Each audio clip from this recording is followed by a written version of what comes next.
আচ্ছা, আমরা আলোচনা আস্তে আস্তে শুরু করি, তাই না? যারা আসে নাই তারা আসে নাই, তারা ভিডিওতে পারবে, ভিডিওতে পাবে। ওই যে আসছে তো গান শুনতে শুনতে। আপনার উইন্ডোজ থেকে আপনার ল্যাপটপের উইন্ডোজ কম্পিউটার অ্যাক্টিভেট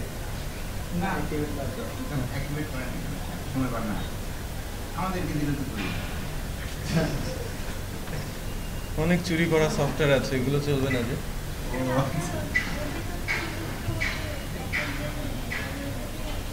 আমি অনেক সফটওয়্যার চালাই যেগুলো পারচেস না, ওইগুলো প্রবলেম করবে অ্যাক্টিভেট করে নিলে।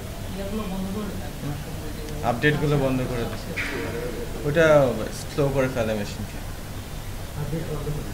আপনি ঠিক আছে স্যার। মোবাইলে চুরি করা সফটওয়্যার চালাইলে আমরা অ্যাক্টিভ করতে পারবো, কিন্তু আপডেট বন্ধ করে রাখি। আপডেট নিয়ে নেয়, মেশিন স্লো হয়ে যায়। তো যাই হোক, আমরা আবার কমন সেশনে আসি। এসি নিচে বসেছি, এটা সৌভাগ্য। অডিটোরিয়ামে এসি নাই, কিন্তু শাহজাহানে অনেকদিন পর দেখা যাচ্ছে, তাই না শাহজাহান? অনেকদিন পরে দেখা যাচ্ছে। আচ্ছা, আমরা প্রজেক্ট স্টার্ট করতে যাচ্ছি। ব্যাচ 1-এ হয়তো কিছুটা আলোচনা হয়েছে, আপনাদের ব্যাচ 4-এর জন্য আলোচনা হয় নাই। সো আমি গোড়া থেকে শুরু করছি যে একটা প্রজেক্ট স্টার্ট করতে গেলে কি কি করা দরকার, রাইট?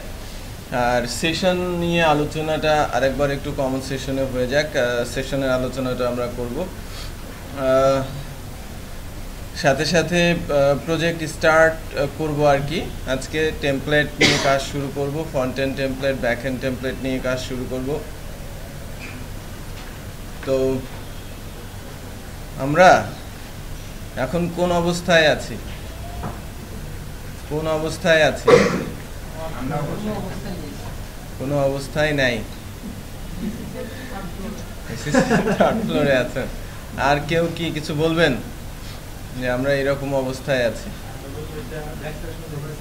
লেকচার শুনতেছি। আর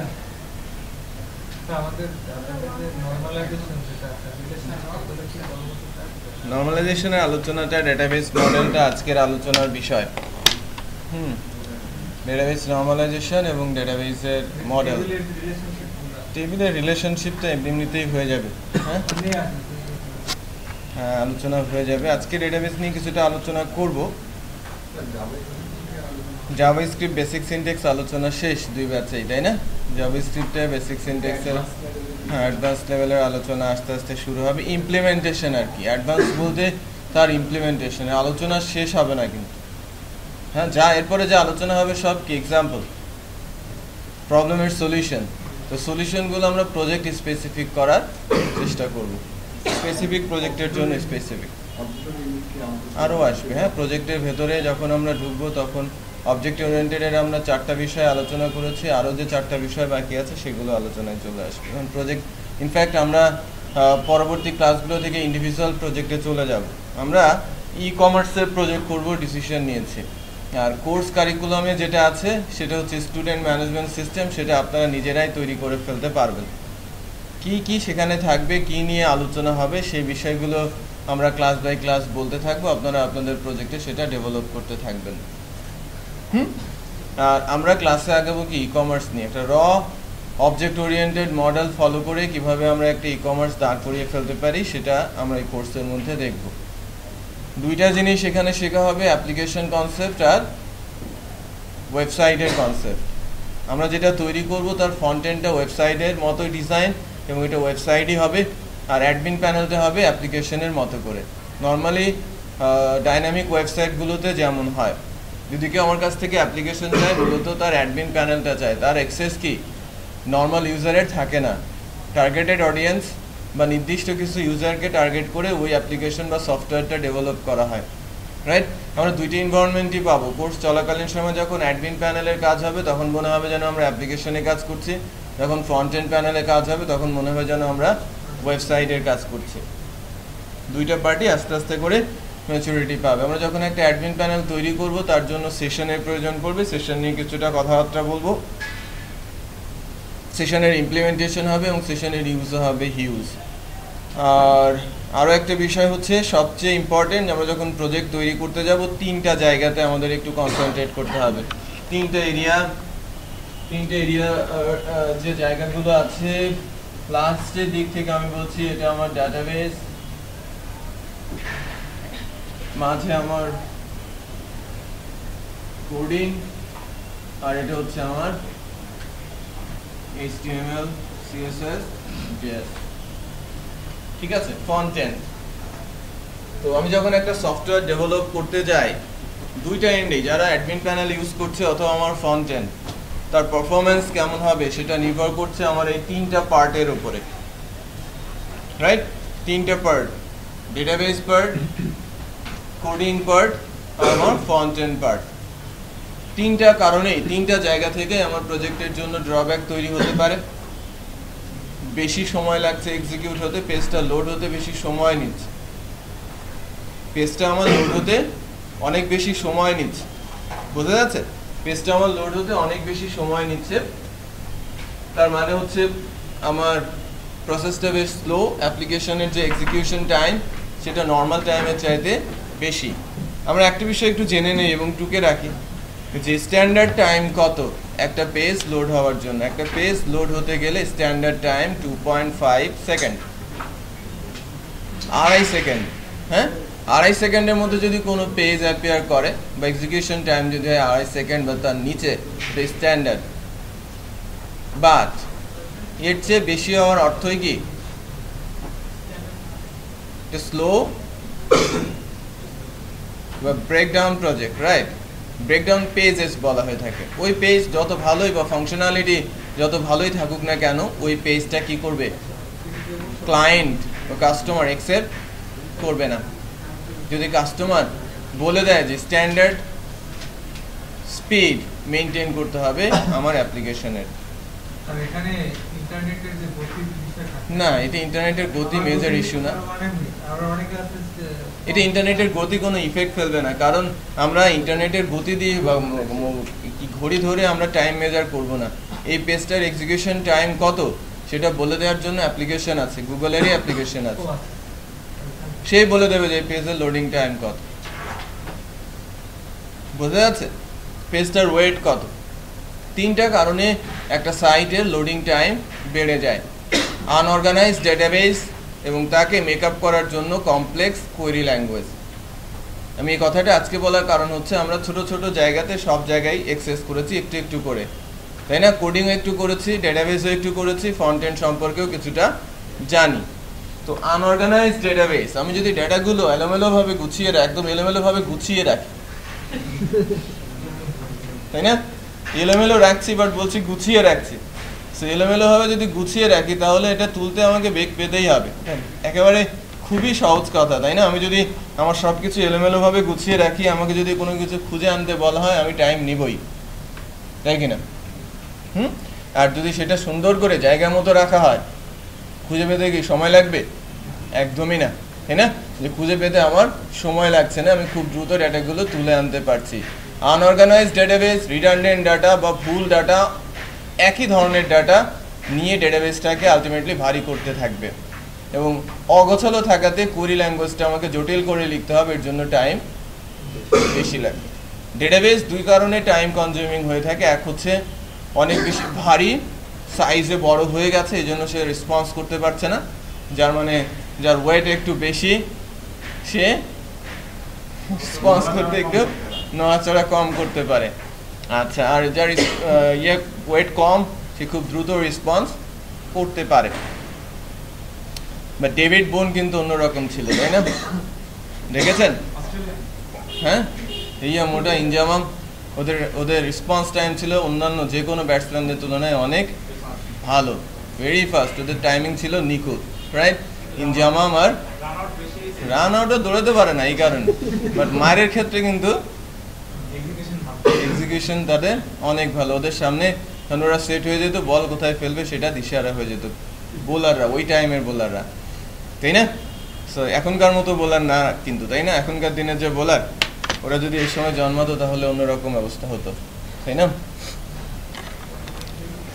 তো এখন যে বিষয়টা নিয়ে কথা বলছি যে আনঅর্গানাইজড ডেটাবেস এবং আমি ইচ্ছে করে আমার ডেটাবেসকে ভারী করছি, দুইটা কাজের কোনোটাই করা যাবে না, তাই না? যদি আনঅর্গানাইজড হয় ইম্যাচিউরড কোডিং হবে। আর ইম্যাচিউরড কি, ইম্যাচিউরড কোডিং বলবো না, আমি বলবো যে কমপ্লেক্স কোয়েরি ল্যাঙ্গুয়েজ আমি লিখবো, আর কমপ্লেক্স কোয়েরি ল্যাঙ্গুয়েজ লেখার কারণে এটা এক্সিকিউশন টাইম বেড়ে যাবে, পেজটা স্লো হবে।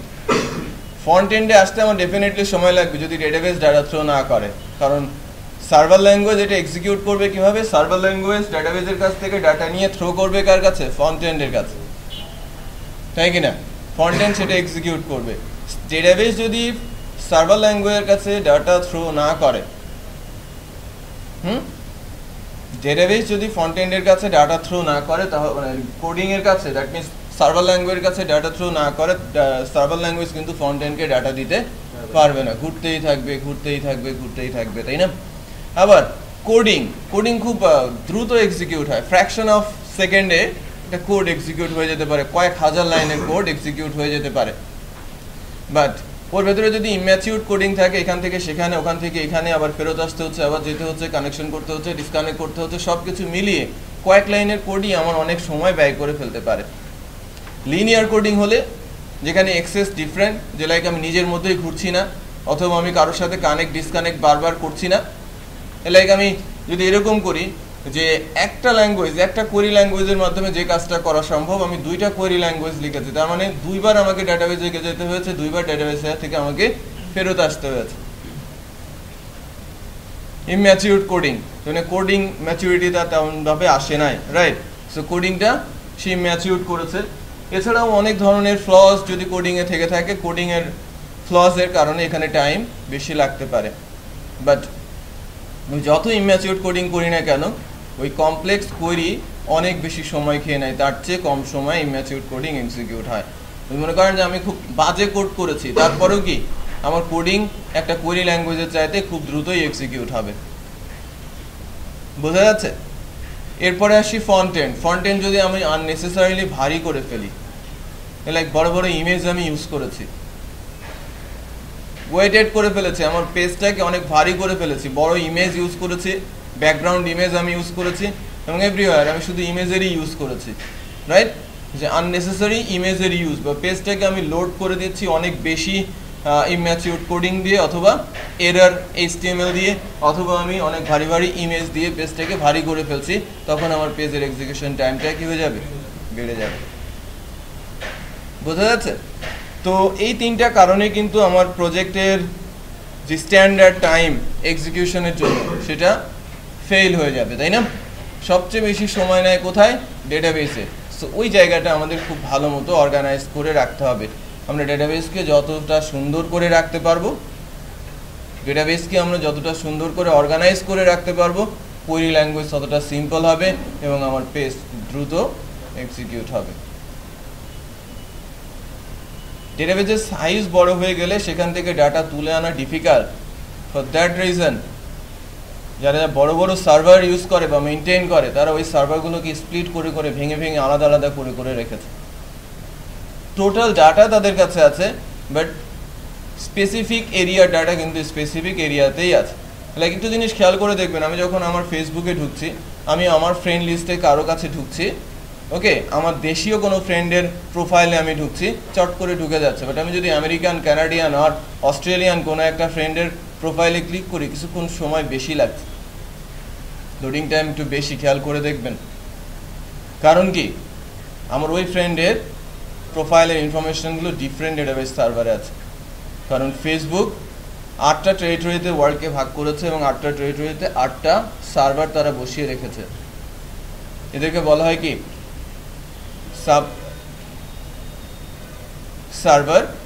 ওদের মেইন সার্ভারটা আছে ইউএসএতে, মিররিং করে মহাদেশীয় সার্ভার তারা বানিয়ে রেখেছে। যে এই এরিয়ার ইউজার যারা, তারা এই ডেটাবেস সার্ভারের মধ্যে থাকবে, ওই এরিয়ার ইউজার যারা, তারা ওই পার্টিকুলার ডেটাবেস সার্ভারের মধ্যে থাকবে। সবাই যদি এক জায়গায় থাকতো, 130 কোটি সার্চ করে পেতে, তার ডাটাগুলো তুলতে অনেক বেগ পেতে হতো। হিউজ ডাটা, প্রত্যেকের কিন্তু number of size of data. আপনি যদি আপনার প্রোফাইল ডাউনলোড দিতে চান, আজকের দিনে মনে হয় ওটা জিবি হবে না, কালকে দেখা যাবে যে এটা কয়েকশো জিবি। ডাউনলোড করতে গিয়ে আপনার ডিস্ক স্পেসেই জায়গা নেই। কত কত ভিডিও, ছবি আপনারা আপলোড করে করে ওয়াল পোস্ট করে রেখে দিয়েছেন। কেন? ফেসবুক থেকে কি আপনার প্রোফাইল ডাউনলোড করা যায় না? সব কিছু আপনি ব্যাকআপ আকারে ডাউনলোড করে নিতে পারেন। একটু চেক করে দেখবেন কে কতটুকু জায়গা আপনি ফেসবুকে ইউজ করেছেন। যদি তার অর্ধেকও আমি বলি যে আপনি যতটুকু করেছেন তার অর্ধেক দিয়ে যদি 130 কোটিকে আমি গুণ করি, এমন বড় একটা সাইজ হবে যা দেখে চোখ বড় হয়ে যাবে যে এত ডাটা কিভাবে তারা রাখছে বা মেনটেন করছে। আমরা বুঝে না বুঝে 3 MB 4 MB সাইজের 100-200 ছবি চট করে তুলে দেই, একটু দেরি হলে ফেসবুকে গালাগালি করি, ইন্টারনেট প্রোভাইডারদের গালাগালি করি, তাই না? রাইট? আচ্ছা, তারপরে তাদেরকে প্রসেসিং করতে হচ্ছে, প্রসেস করেছে, প্রসেস করে করে তারা কিন্তু আপনার ওই রিয়েল ছবিগুলোকে রেখেও দিচ্ছে, আবার পরবর্তীতে দেখাচ্ছেও। সো ডেটাবেস, বড় ডেটাবেসগুলোর মধ্যে আরও একটা এক্সাম্পল হচ্ছে গুগলের ডেটাবেস। বড় ডেটাবেসগুলোর মধ্যে আছে অ্যামাজনের ডেটাবেস, বড় ডেটাবেসগুলোর মধ্যে আছে মাইক্রোসফটের ডেটাবেস, এবং এছাড়া আরও এরকম অনেক ডেটাবেস সার্ভার আছে যাদের সাইজ হিউজ, রাইট? এবং যাদের সাইজ, যে আমি যেদিন আজুরের কথা বলেছিলাম, এখানে ক্লাউড কম্পিউটিংয়ের কথা বলেছিলাম, তাদের সাইজ নিয়ে কিছুটা কথা হয়েছিল, রাইট? তারা ক্লাউড সার্ভার এখন ইউজ করে বড় ডেটাবেস মেনটেন করার জন্য। আর ডেটাবেসের সাইজ বেড়ে গেলে পারফরমেন্স ডিক্রিজ করে কখন? মাইস্কুয়েল যখন 11 ডিজিট ক্রস করে তার পারফরমেন্স অটোমেটিক ডিক্রিজ করতে থাকে। কোনো একটা টেবিলের রোয়ের সংখ্যা 11 ডিজিট ক্রস করেছে, এটা ক্রস করতে হলে অনেক ডাটা দিতে হয়, তাই না? 999 কোটি হতে হয় রেকর্ড, রাইট? তারপরে 11 ডিজিট ক্রস করে। সো অত পরিমাণ রেকর্ড একটা ডেটাবেস টেবিলে যাওয়াও কিন্তু যে কোনো সফটওয়্যারের জন্য ডিফিকাল্টি, কারণ বড় বড় সফটওয়্যার ওই রেকর্ডে যেতেও সময় নেবে, ছোট সফটওয়্যার কখনো যাবেই না সেখানে। বাট আমি যদি ডাটাগুলোকে এলোমেলো করে রাখি, ডেটাবেসের ডাটা আমি একটা টেবিলে যেটা রাখলে হতো সেটাকে আমি 3টা টেবিলে রেখেছি না বুঝে, রাইট? সো 3 জায়গা থেকে আমাকে ডাটাগুলো তুলতে হচ্ছে, সো কোয়েরিটা কমপ্লেক্স হয়ে যাচ্ছে এবং টু দি পাওয়ারে সেই টাইমটা বেড়ে যাচ্ছে। তো এরকম যদি হয়, আমি যদি বলি একটা টেবিল থেকে আমি ডাটা তুলছি, একটা টেবিল থেকে আমি ডাটা তুলছি, যদি আমি 0037 টাইম সময় নেয়, লাইক এখানে 1 লাখ রেকর্ড আছে, আমি এর মধ্যে থেকে 2টা কলাম রিড করতে চাচ্ছি, সময় নেবে কত? 0037 সেকেন্ড, রাইট? বাট যদি আমি 2টা টেবিল থেকে ডাটা নেই, এটা সময় নেবে পাওয়ারে, রাইট? এক্সপোনেনশিয়াল। যদি আমি 3টা টেবিলে কম্বাইন করে ডাটা তুলতে চাই, জয়েন কোয়েরি বলা হয়, যে জয়েন কোয়েরির মাধ্যমে যদি ডাটা তুলতে চাই, এই টাইমটা ঠিক এভাবে বাড়তে থাকে, কিউবিক হারে চলে যায়। তখন কখন সেকেন্ড ক্রস হয়ে যাবে আপনি বুঝতেও পারবেন না। আর আপনার হাতে মাত্র কতটুকু সময়? 2.5 সেকেন্ড। যদি ডেটাবেসই সেকেন্ড ক্রস করে যায়, আদার্সগুলো তো আমাকে এক্সিকিউট করতে হবে। বিষয়টা বোঝা যাচ্ছে? তো সবগুলো পেজই হয়তো এরকম হবে না, অনেক সময় অনেক সিম্পল কাজগুলো ম্যাক্সিমাম জায়গাতে আমরা করে থাকি, আর জটিল কাজ একটা প্রজেক্টে খুব কম সংখ্যকই পাওয়া যায়। সো জটিল কাজের যে জায়গাগুলো, ক্লায়েন্টরা কিন্তু ওই জায়গাগুলোতেই হিট করে। আমি যদি বলি যে আমাদের জন্য ফেসবুকের সবচেয়ে কমপ্লেক্স পেজ হচ্ছে হোম পেজ, এখানে প্রচুর ডাটা লোড হয় এবং অনেক কিছু এখানে ইন্টিগ্রেট করতে হয়েছে তার। হোম পেজের ভেতরে অনেক ডাটা এখানে ইন্টিগ্রেট করতে হয়েছে, বাট অন্যান্য পেজগুলোতে কিন্তু এত বেশি ডাটা তাকে দিতে হয় নাই, অনেক বেশি কোড কোয়েরি এক্সিকিউট তাকে কিন্তু করতে হচ্ছে না। এই কারণে ফেসবুক একটা ট্রিক্স অ্যাপ্লাই করেছে, একবারে পুরো পেজ লোড করছে না, উইন্ডোতে যতটুকু দেখা যাচ্ছে ততটুকু সে লোড করে দিচ্ছে, বাকিটুকু স্ক্রল করার পর আবার ডেটাবেস হিট করছে, তারপর আবার ডেটাবেস থেকে ডাটা তুলে নিয়ে আসছে, আবার হিট করছে, আবার তুলে নিয়ে আসছে, আবার হিট করছে, আবার তুলে নিয়ে আসছে। টেকনোলজি ইউজ হয়েছে ওখানে, অ্যাজাক্স, রাইট? তো ওখানে ছোট ছোট ট্রিক্স অ্যাপ্লাই করে কিন্তু এখনো ইউজেবল অবস্থায় রেখেছে ফেসবুককে, বা আমরা যাকে এক্সাম্পল হিসেবে নিচ্ছি। বড় বড় পেজগুলো কিন্তু নর্মালি ওই ধরনের কেস অ্যাপ্লাই করা হয়ে থাকে। তো যে জিনিসগুলোকে আমাদের সবচেয়ে বেশি মাথায় রাখতে হবে সেটা হচ্ছে ডেটাবেসের ডিজাইনটা যেন আমরা খুব সুন্দর করে অর্গানাইজভাবে করে রাখি। কোডিংটা ইম্যাচিউর কোডিং প্রাথমিকভাবে হবেই, কোডিং ম্যাচুরিটি আসতে একটু সময় লাগবে, এবং প্রফেশনাল প্রজেক্টে কাজ করলে এই ম্যাচুরিটিটা আসা সম্ভব। ইন্ডিভিজুয়াল কাজ করে ওই ধরনের ম্যাচুরিটি আনাটা ইম্পসিবল। আপনি নিজের স্ট্যান্ডার্ড সেট করতে পারবেন না বা ইমপ্রুভ করতে পারবেন না, কারো আন্ডারে থেকে কাজ করলে আপনি আস্তে আস্তে স্ট্যান্ডার্ডটা আপনার বাড়তে থাকবে। বোঝা যাচ্ছে? আর 3 নম্বরটা হচ্ছে ফন্ট এন্ড। এটা টোটালি নির্ভর করছে ডিজাইন কনসেপ্টের উপরে। এখানে ডেভেলপার্সদের কোনো হাত নেই। ডেভেলপার্সটা শুধু বলতেই পারে যে এই জায়গাটা যদি এরকম হতো ভালো হতো। অনেক ওয়েবসাইটে দেখা যায় অবজেক্ট ইমেজ তো রিপিট করা সম্ভব না, পুরো ইমেজই ওখানে বসাতে হবে, তাই না? অনেক সাইডে ব্যাকগ্রাউন্ডে কি অবজেক্ট ইমেজ না? Object image. আপওয়ার্কেই তো, আপনারা যখন আপওয়ার্কে যাচ্ছেন যে স্ক্রিনটুকু আমরা দেখতে পাচ্ছি পুরোটাই কি ব্যাকগ্রাউন্ড ইমেজ। এটা কিন্তু পরে আসে, আগে টেক্সটগুলো আসে। যদি ফার্স্ট টাইমের জন্য যদি আপনারা আপনার মেশিন ইনস্টল দেন, ব্রাউজার ফার্স্ট টাইমের জন্য আপনি ইনস্টল করেছেন কোনো একটা ব্রাউজার, আপওয়ার্ক ওপেন করেছেন, প্রথমে বাটন টেক্সটগুলো আসবে, তারপরে নিচের ইমেজটা চট করে চলে আসে। একটু খেয়াল করে দেখবেন, কারণ ইমেজটা একবারে একটা প্যাকেটে থ্রো হয় না। অন্যান্য ওয়েবসাইটগুলো লাইক আপনি যদি বিং-এর সার্চে যান, ব্যাকগ্রাউন্ডের ইমেজটা পরে আসে।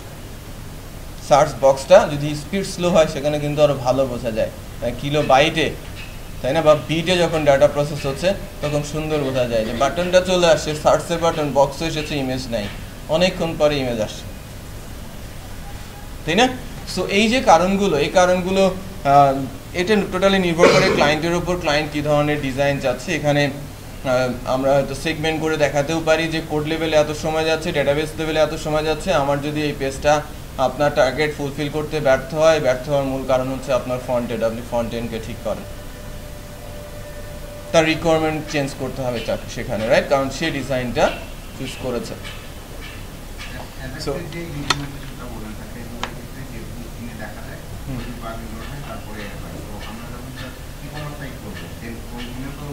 ইমেজ নিয়ে কাজ করে ই-কমার্স সাইটে, তো ওইখানে কি এই অ্যাজাক্সের ইমপ্লিমেন্টেশনটা করা যাবে? তাহলে তো যে কোনো ওয়েবসাইটে গেলে তো ভালো থাকবে। হ্যাঁ, অ্যাজাক্স ইমপ্লিমেন্ট করা যাবে, অ্যাজাক্স দিয়ে কাজ করানো সম্ভব। এই পয়েন্টটা কি আমাদের একটু ইমপ্লিমেন্ট চেষ্টা করব যে লোডিং টাইম এটা হিট করা, যদি আমরা সময় পাই দেখবো। অ্যাজাক্সের অনেক কিছুই দেখবো, বাট যদি সময় আসে আমরা ওই জায়গাটাও হিট করার চেষ্টা করব। আচ্ছা, তার মানে আমাদের সবচেয়ে বেশি সময় কিল করছে কে? ডেটাবেস। সবচেয়ে বেশি সময় কিল করছে আমাদের ডেটাবেস, দেন ফন্ট এন্ড, তারপর সবার শেষে বা সবচেয়ে কম জায়গা নিচ্ছে কি আমার কোডিং। ওকে, নাইস। নাও এখন আমরা ডেটাবেস নিয়ে যখন আলোচনা শুরু করতে যাচ্ছি, একদম পেছন দিক থেকে আলোচনা শুরু করব যে ডেটাবেস কোথা থেকে কোথায় এসেছে।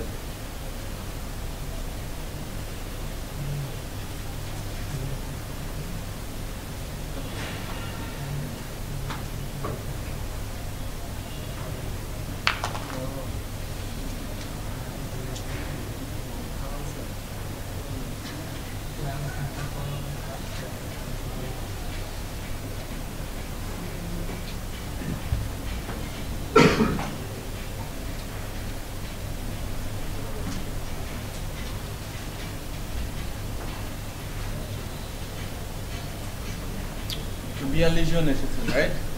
40 জনের মধ্যে 18 জন হলো উপস্থিত।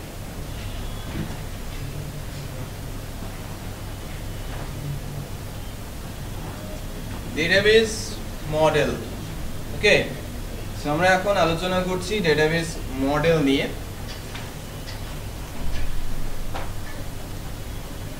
ডেটাবেসের কনসেপ্টটা এসেছে অনেক আগে, 1960 সালের দিকে।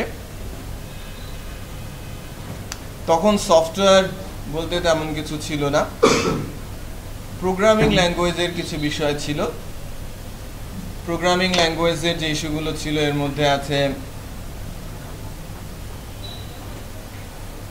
ডট প্রোগ্রামিং বলে একটা প্রোগ্রামিং ছিল কনসোলের, এটা এখনো তো কনসোল বেস প্রোগ্রামিং আছে না, সি, হ্যাঁ, কনসোল ওরিয়েন্টেড ল্যাঙ্গুয়েজ ছিল কিছু। ডট প্রোগ্রামিং বলে একটা প্রোগ্রামিং ছিল, ফক্স প্রোগ্রামিং ছিল, অনেক পুরনো আর কি। বাট ওই প্রোগ্রামিং ল্যাঙ্গুয়েজের আগেই ডেটাবেস সার্ভার বা ডাটা রাখার যে চিন্তা সেটা শুরু করে IBM নামে একটা কোম্পানি, যার নাম আপনারা জানেন, রাইট? IBM তো আইবিএম যে কোম্পানিটা আছে সে আইবিএম এর ডাটাবেসে ডাটা রাখতো, এটা বললে কিন্তু ভুল হবে। শুরুতে ডেটাবেস সার্ভার বা ডেটাবেসের যে কনসেপ্টটা সেটা ছিল না, রাইট? ফাইল সিস্টেম বলে একটা বিষয় ছিল, যে লাইক আমরা ওই যে টেক্সট ফাইল বলি না, ফাইল সিস্টেমগুলোর মধ্যে সর্বপ্রথম ফাইল সিস্টেম উইন্ডোজের সঙ্গে ইনবিল্ট থাকে টেক্সট ফাইল, তাই না? Dot text format, right? So dot text ফরম্যাটের ফাইলগুলোর মধ্যে ডাটা রাইট করে রাখা হতো। টেক্সট ফাইলের মধ্যে ডাটাগুলোকে রাইট করে রাখা হতো। কারণ যদি আমি কোনো ফাইলে ডাটা রাখি, ওখানে লজিক ইমপ্লিমেন্ট করা কি সম্ভব? রিলেশন পসিবল না, রাইট? ফাইল টু ফাইল ডাটাগুলো রাইট করে রাখা হচ্ছে এবং ওই ফাইলগুলোকে ডিস্কে রাইট করে রাখা হতো। ডিস্কগুলো বড় বড় ডিস্কে কিলোবাইট মেগাবাইট করে জায়গা নিত। এখন একটা ডিস্কে কি ওই যে ডিভিডি ড্রাইভ, যেটা ডিভিডি ডিস্ক বলে, ওটা 6 বা 7 জিবি জায়গা থাকে, তাই না? 8 জিবিও আছে না? পেন ড্রাইভগুলোতে এখন 32 জিবি জায়গা থাকে, তাই না? আগেকার দিনে হার্ড ড্রাইভে ছিল 20 জিবি 8 জিবি, হ্যাঁ?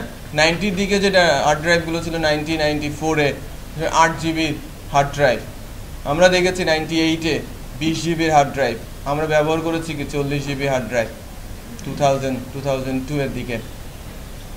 তখন ওই 40 জিবি অনেক বড় জায়গা মনে হতো, এখন 1 টেরাও কিন্তু কম জায়গা মনে হয়, রাইট? প্রয়োজন আর কি। তো যে বিষয়টা এসেছে যে ওই সময়টাতে ডাটাগুলো, যে লাইক আমরা পেপার ওয়ার্কস বা পেপারলেস অফিস করতে চাচ্ছি, সবগুলো ডাটা আমাকে রাইট করে রাখতে হবে।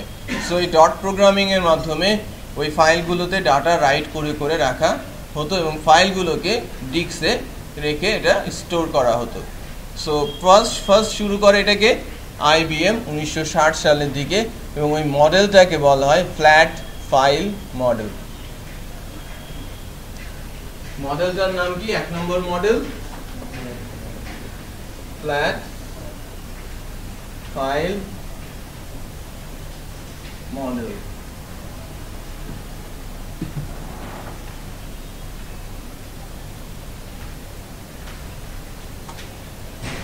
এরপরে অ্যাকচুয়ালি পরের যুগটা বা এই আধুনিক যুগ ক্রিয়েট হওয়ার পেছনে যার সবচেয়ে বড় অবদান, যে কোম্পানিটার বা ইন্টারনেট, ওয়েব, কম্পিউটার, ডিভাইস এগুলোর উপরে বলতে পারেন যে এত এত এত বেশি বা ইউজেবল করার পেছনে যে কোম্পানিটার অবদান, নাম কি? মাইক্রোসফট। সে একটা ডেটাবেস মডেল নিয়ে আসে, এটা হচ্ছে কি বাপ দাদার ডেটাবেস মডেল, হায়ারার্কিক্যাল মডেল।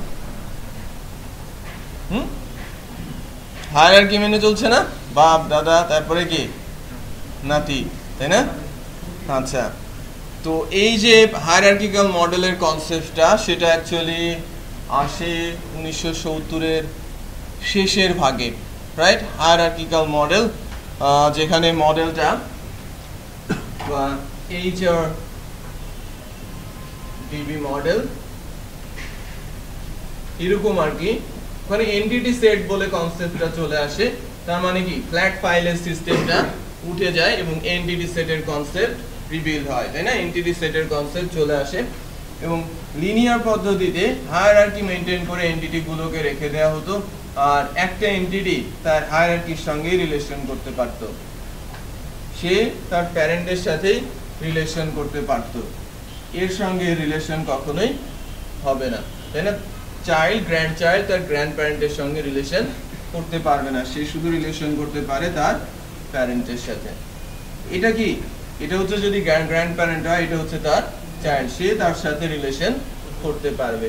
এটা হচ্ছে আমার হায়ারার্কিক্যাল ডেটাবেস মডেল, এবং এই মডেলটা এনেছিল কিন্তু ওই মাইক্রোসফটের থেকেই, এবং এটা 1970-এর শেষের দিকে, এবং এটাকেই পরবর্তীতে আপডেট করে আরো ম্যাচুরিটি নিয়ে আসে। এটা হচ্ছে কি আমাদের নেটওয়ার্ক মডেল, এবং এই মডেলে আমার এন্টিটি সেটগুলো একেবারে যে লিনিয়ার হতে হবে এটা ম্যান্ডেটরি না, আমার এন্টিটি সেটগুলো এলোমেলো ভাবে আমি রাখতে পারি, এবং আমার এন্টিটি সেট যে কোনো এন্টিটি সেটের সাথে রিলেশন এস্টাবলিশ করতে পারে। রাইট? যে কোনো এন্টিটি সেট যে কোনো এন্টিটির সঙ্গেই রিলেশন এস্টাবলিশ করতে পারছে, এটাকে বলা হচ্ছে কি নেটওয়ার্ক মডেল। এবং নেটওয়ার্ক মডেলের এক্সাম্পলটা যদি আমরা দেই তাহলে তার নামটা অ্যাটলিস্ট শুনেছি, নামটা হচ্ছে এক্সেস ডেটাবেস, নাম শুনেছি না? এখনো বেশ কিছু সফটওয়্যার আছে ভিজুয়াল বেসিকে এবং তারা ডেটাবেস হিসেবে ইউজ করছে কি এক্সেস এবং ফলো করছে কি নেটওয়ার্ক মডেল। স্যার এটাও মাইক্রোসফট, এটাও মাইক্রোসফটের ইমেজ এমএস এক্সেস। তো এক্সেস ডেটাবেসের সাথে ওই সময়ে কিন্তু প্রোগ্রামিং ল্যাঙ্গুয়েজ বা অবজেক্ট ওরিয়েন্টেডের যে কনসেপ্টটা বা .NET-এর যে প্ল্যাটফর্মটা রিবিল্ড হওয়া শুরু হয় এবং সেটা কিন্তু 1980-85 সালের মাঝামাঝি সময় থেকে, 84 থেকে এটা অ্যাকচুয়ালি ফর্মালি কাজ শুরু করে .NET এবং .NET প্ল্যাটফর্মের সাথে এক্সেস ডেটাবেস, এবং তখন থেকেই সফটওয়্যার ডেভেলপমেন্টের কনসেপ্ট বা ডেস্কটপ বেস সফটওয়্যার তৈরি হওয়া শুরু হয়, রাইট? ডেস্কটপ বেস সফটওয়্যারগুলো তৈরি হওয়া শুরু হয়, যদিও তখন অপারেটিং সিস্টেম হিসেবে ডস অপারেটিং সিস্টেমই ছিল।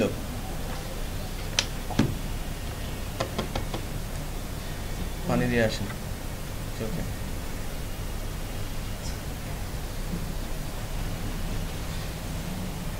তো এর পরের যে মডেলটা অ্যাকচুয়ালি এক্সেস তৈরি করার পর এটাকে এক্সিকিউশনের জন্য, ফ্রন্ট এন্ড এক্সিকিউশনের জন্য যেটা বা যাকে নিয়ে কাজ শুরু হয় সেটা কিন্তু ওই প্রোগ্রামিং ল্যাঙ্গুয়েজ দিয়ে কিভাবে আমি এটাকে ইন্ট্রোডিউস করব, এক্সিকিউট করব, এই কনসেপ্টটা চলে আসে, যে লাইক ডেটাবেসকে ইউজ করার জন্য প্রোগ্রামিং ল্যাঙ্গুয়েজ তৈরি করার কাজ শুরু হয়। আমার নেটওয়ার্ক মডেলটা 1981-82 সালে হলেও প্রোগ্রামিং ল্যাঙ্গুয়েজটা আসতে একটু সময় নেয়, ওটা 84-তে আসতে চলে আসে এবং 84-র পর থেকেই কিন্তু সফটওয়্যার ডেভেলপমেন্টের কাজটা শুরু হয়।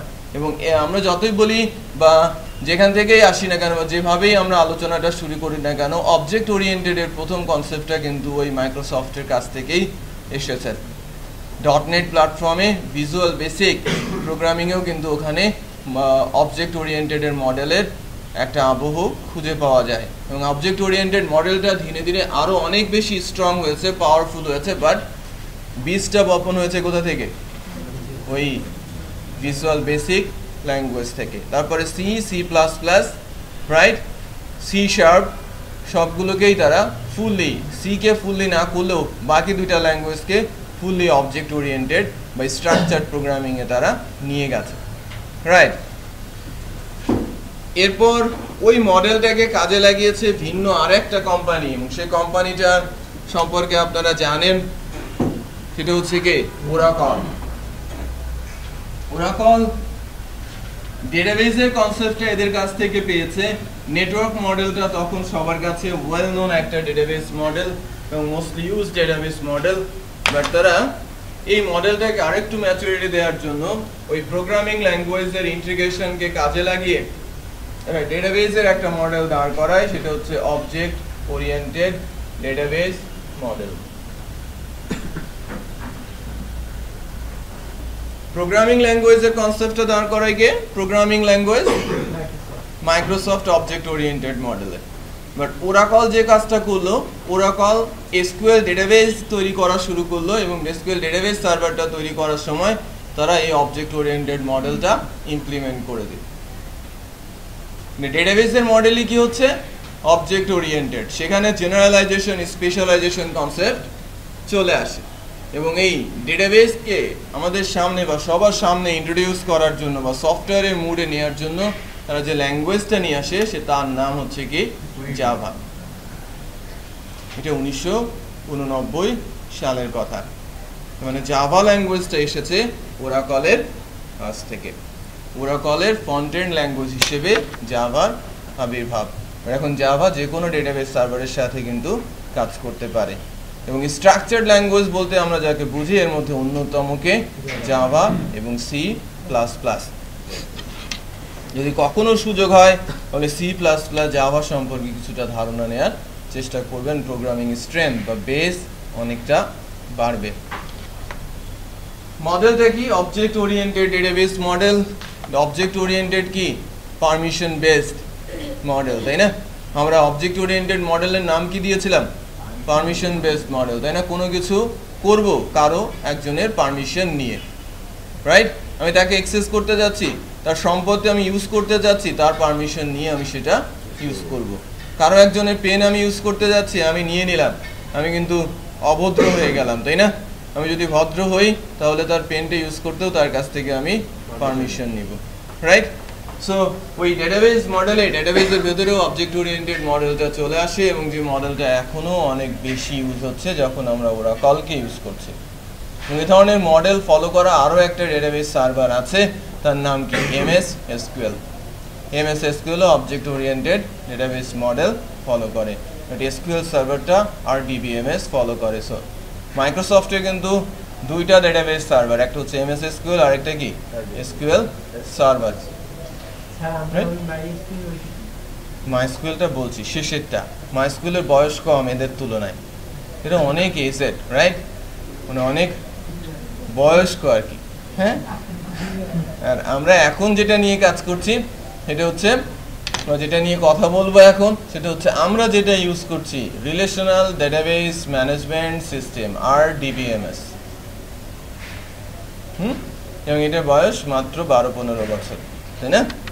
মাইস্কুয়েলটা এসেছে 2000 এর গোড়ার দিকে, তো তার আগে কিছু কিছু মাইস্কুয়েল লাইটে কিছু কাজ চলে শুরু হয়, বাট কমপ্লিট মাইস্কুয়েলটা আমরা পাই 2000-2001 সেশনের দিকে। এবং তারা যে মডেলটা নিয়ে কাজ শুরু করে বা যে মডেলটা নিয়ে চলে আসে তার নাম হচ্ছে RDBMS, relational database management system. Okay, এবং এখানকার এক্সাম্পল হচ্ছে আমরা যেটা ইউজ করছি MySQL,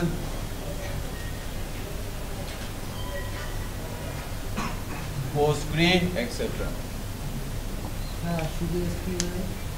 শুধু SQL নামে কোনো ডেটাবেস সার্ভার নেই, SQL হচ্ছে ল্যাঙ্গুয়েজের নাম। এই যে যতগুলো ডেটাবেস সার্ভার আমরা বলছি, তারা যে কমান্ডগুলো চিনে ওই কমান্ডকে বলা হয় কি? SQL। কমান্ডের নাম SQL, কমান্ড যেখানে এক্সিকিউট হয় সেটাকে বলা হয় সার্ভার। বোঝা যাচ্ছে? গুড। নাও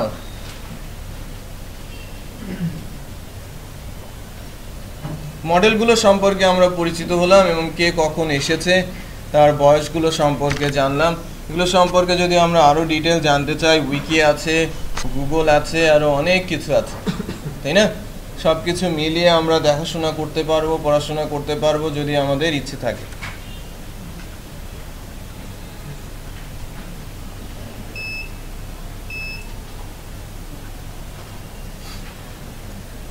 আচ্ছা, আমাদের হয়তো মনে আছে ছুটির পরেই ব্যাচ 1-এর পরীক্ষা কবে? বৃহস্পতিবারে। আর ব্যাচ 4-এর পরীক্ষা কবে? শনিবারে, তাই না? কে জয়যুক্ত হয়েছে, ব্যাচ 1 আর ব্যাচ 4? ব্যাচ 1-এ কতজন আছেন? হ্যাঁ, হাত উঠান তো, আমি একটু দেখে নেই ব্যাচ 1 কতজন আছে। হাত নামাবেন না। ব্যাচ 1 1 2 3 4 5 6 7 8 9 10 11 12 13 14 15 16 17 18 19 20 21 22। হাত নামান, 22 নামান। এরপর 4, হাত উঠান। এক হাত 1 2 3 4 5 6 7 8 9 10 11 12 13 14 15 16 17 18 19 20 21 22 23 24। হ্যাঁ, 2 হাত উঠান এই তো এরা। হ্যাঁ, না এখানে 28 জন আসে না। ব্যাচ 4-এর 28, ব্যাচ 1-এর 28 জন আসে, ব্যাচ 4-এর 24-25 জন আসে, তার মানে 24-25 জন ওরা আজকে চলে আসছে। আচ্ছা, গুড। না, আপনাদের কোনো ঠিকই আছে।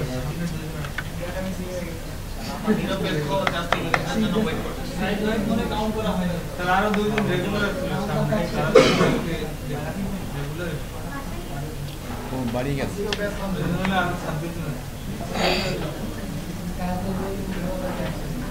আচ্ছা, গুড, তাহলে এখানে আছে 46 জন, তাই না? 50 জন পূর্ণ হয় নাই। ওকে, স্যার একটা ওয়েবসাইটে লাইভ আমাদের কোনো ওয়েবসাইট লাইভ করতে যে পার্সোনাল ওয়েবসাইট, ওই ওয়েবসাইটে কি হোস্টিং সার্ভার পুরো সাইটটাই রাখতে হবে সব ফাইল, ডেটাবেস তখন কি করবে? আমাদের ডেটাবেস সার্ভারে থাকবে, ওখানে ডেটাবেস সার্ভারও আছে। আমাদের টাইমে এই মাইস্কুল তখন কোনো কাজে লাগবে না, আমাদের ওই পার্সোনাল পিসিতে যে মাইস্কুল আছে না, এই মাইস্কুয়েলটা নিয়ে গিয়ে আমরা লাইভ ডেটাবেস সার্ভারে তুলে দেব, কোড যেরকম তুলে দেব ডেটাবেস সার্ভারও, ডেটাবেস সার্ভারে গিয়ে ডেটাবেসটা তুলে দেব। বুঝতে পেরেছেন?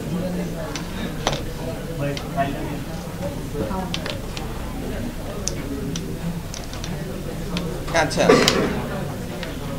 এখন ডেটাবেস মডেলটা নিয়ে আমরা আলোচনা করলাম, তাই না? মডেলের পর যে বিষয়টা আমাদের সামনে আসবে সেটা হচ্ছে ডেটাবেসের মধ্যে আমরা যখন ডাটাগুলো রাখতে যাব, ডাটাগুলো রাখতে গেলে ডাটাগুলোকে অর্গানাইজভাবে আমাদের রাখতে হবে। এর জন্য আমাদের ডেটাবেসকে তৈরি করা শিখতে হবে ভালো করে।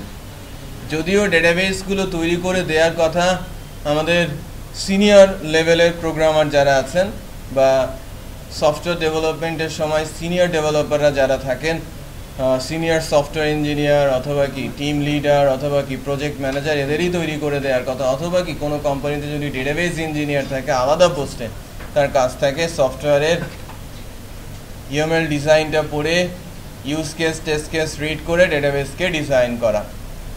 বা ডেটাবেস ডিজাইনার আমাদের দেশে খুব কমই পাওয়া যায়, বা ডেটাবেস ডিজাইনারদের পোস্ট খুব কমই থাকে। যেহেতু ইটারেটিভ প্রসেস অথবা এজাইল মেথড ফলো করে আমাদের ডেটাবেসগুলো বা সফটওয়্যারগুলো ডেভেলপ হয়ে থাকে, এখানে নতুন করে বা শুরুতেই ডেটাবেসটা তৈরি করার স্কোপ খুবই কম। শুরুতেই ডেটাবেস কমপ্লিটলি তৈরি করে ফেলার স্কোপ খুবই কম।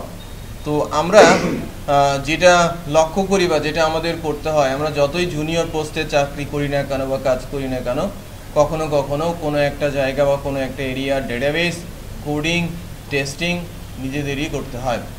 হ্যাঁ, ইভেন আর্কিটেকচার ডিজাইন, তো ওই পোর্শনটা ফ্লো ডায়াগ্রাম কিভাবে হবে, কোন স্টেপের পর কোন স্টেপ আসবে, সেই ডিজাইনটাও কাকে করতে হয়?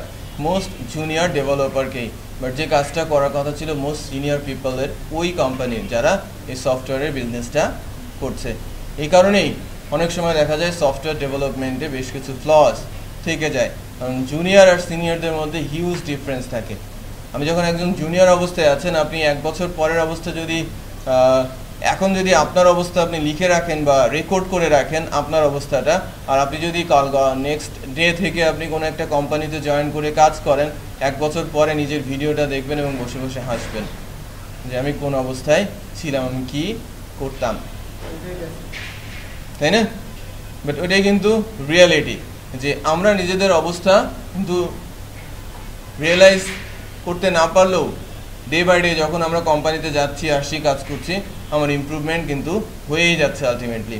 সো অনেক নতুন নতুন চ্যালেঞ্জের সম্মুখীন হতে হয় এবং চ্যালেঞ্জগুলো কিন্তু ফেস করে যখন আমরা এগিয়ে যাই, দেখছি যেন অটোমেটিক আমার স্কিল অনেক বেশি দ্রুতই ডেভেলপ করছে এবং ম্যাচুরিটি পাচ্ছে। যত বেশি অ্যাপ্লিকেশন করবেন, ডিজাইন ইন্টারফেস বা ফ্লো ডিজাইনের কনসেপ্ট তত বেশি খুলে যাবে এবং যত বেশি কাজ করবেন তত বেশি প্রবলেমের সাথে আপনারা কিন্তু মিট করবেন এবং প্রবলেমগুলোর সলিউশনও আপনাদের আন্ডারে বা হাতে চলে আসবে। তো সফটওয়্যার ডেভেলপমেন্টের জন্য জুনিয়র লেভেলের কারো কাছ থেকে ম্যাচিউরড কোডিং আশা করাটা কিন্তু ডিফিকাল্ট বা ইম্যাচিউরড কাজ হবে, যে আমি কারো কাছ থেকে একদম নিট ক্লিন এবং ম্যাচিউরড কোডিং এক্সপেক্ট করছি যে আমার কোম্পানিতে আজকেই জয়েন করেছে as a junior developer or as a apprentice, right? একজন অ্যাপ্রেন্টিস হিসেবে জয়েন করেছে অথবা জুনিয়র ডেভেলপার পোস্টে জয়েন করেছে, তার কোডগুলো ক্লিন হবে এবং ম্যাচিউরড হবে আমি এক্সপেক্ট করতে পারি না। তাকে শেখাতে হবে এবং এটা আপনারা শিখবেন আপনাদের সিনিয়র মোস্ট ডেভেলপারের কাছ থেকে অথবা আপনার সিনিয়র হিসেবে যিনি কাজ করছেন তার কাছ থেকে। অ্যাকচুয়ালি আপনার ক্যারিয়ারটা কীভাবে হবে এবং আপনি কী ধরনের ডেভেলপার হবেন, এটা অনেকাংশে নির্ভর করে আপনার সিনিয়র, আপনার ক্যারিয়ারের শুরুতে আপনি কি ধরনের সিনিয়রের আন্ডারে কাজ করেছেন, যে আপনি কতটুকু বা কি ধরনের ডেভেলপার হচ্ছেন, এটা টোটালি নির্ভর করছে কার উপরে? আপনার মোস্ট সিনিয়র ডেভেলপার কে এবং সে কোন স্টাইলে কাজ করছে। একজন সিনিয়র ডেভেলপার, সে সিনিয়র হয়েছে বাট স্টিল সে অগোছালো, আপনি শিখবেন ওই অগোছালোটাই। হ্যাঁ, অগোছালোভাবে গোছানো শিখবেন। আর একজন সিনিয়র ডেভেলপার পাচ্ছেন সে সব কিছুই কি একদম শেলফের মধ্যে যেভাবে গুছিয়ে রাখা হয় গুছিয়ে গুছিয়ে কাজ করছে। তার আন্ডারে কাজ করলে আপনিও ঠিক সে ধরনেরই কাজ শিখবেন। তো এটা একেবারে লাখের বিষয় যে আমার সিনিয়র কে হবে আমি কিন্তু জানি না, রাইট? তো সিনিয়র যেন ভালো হয় এটা দোয়া করতে হয়, যেন ভালো সিনিয়র পাই। সিনিয়র পালে আমিও খুব ভালো মতোই শিখবো বা ভালো জিনিসই শিখবো। 2 নম্বর বিষয়টা হচ্ছে সেটা হচ্ছে যে আমরা যখন কাজ করতে যাব, এখানে আমরা গ্রুপ করেছি বা আমরা যখনই প্রজেক্ট নিয়ে কথা বলবো বা কাজ করব বা আমরা ইন্ডিভিজুয়াল প্রজেক্টই করছি, এখানে কিছুটা ম্যাচুরিটি আপনাকে তৈরি করতে হবে যে যখনই কোনো কাজ করতে যাব একেবারে এন্ড সলিউশনটা চিন্তা না করে আমরা সেগমেন্ট তৈরি করে ফেলি এবং প্রতিটা সেগমেন্ট ওয়াইজ সলিউশন চিন্তা করি এবং আগাতে থাকি।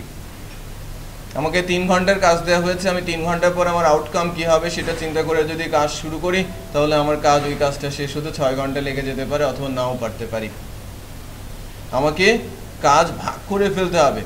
3 ঘন্টার কাজকে 15 মিনিট 20 মিনিট বা 30 মিনিট পর পর কী অবস্থা হবে আমার সেটাতে ভাগ করে ফেলতে হবে এবং ওই 30 মিনিট টার্গেট করতে হবে আমার এই অংশের কাজটা সলিউশন নিয়ে এবং চিন্তা করতে হবে অতটুকুই।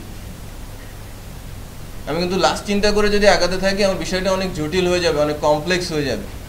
বাট আমি যদি আস্তে আস্তে করে চিন্তা করা শুরু করি, ছোট ছোট করে আগাতে থাকি, কোন স্টেপের পর কোন স্টেপ আসবে সেটা যদি আমি বুঝে করতে থাকি তাহলে কিন্তু আমার কাজটা আলটিমেটলি শেষ হবে। শেষ না হলেও শেষ হওয়ার পথে থাকবে।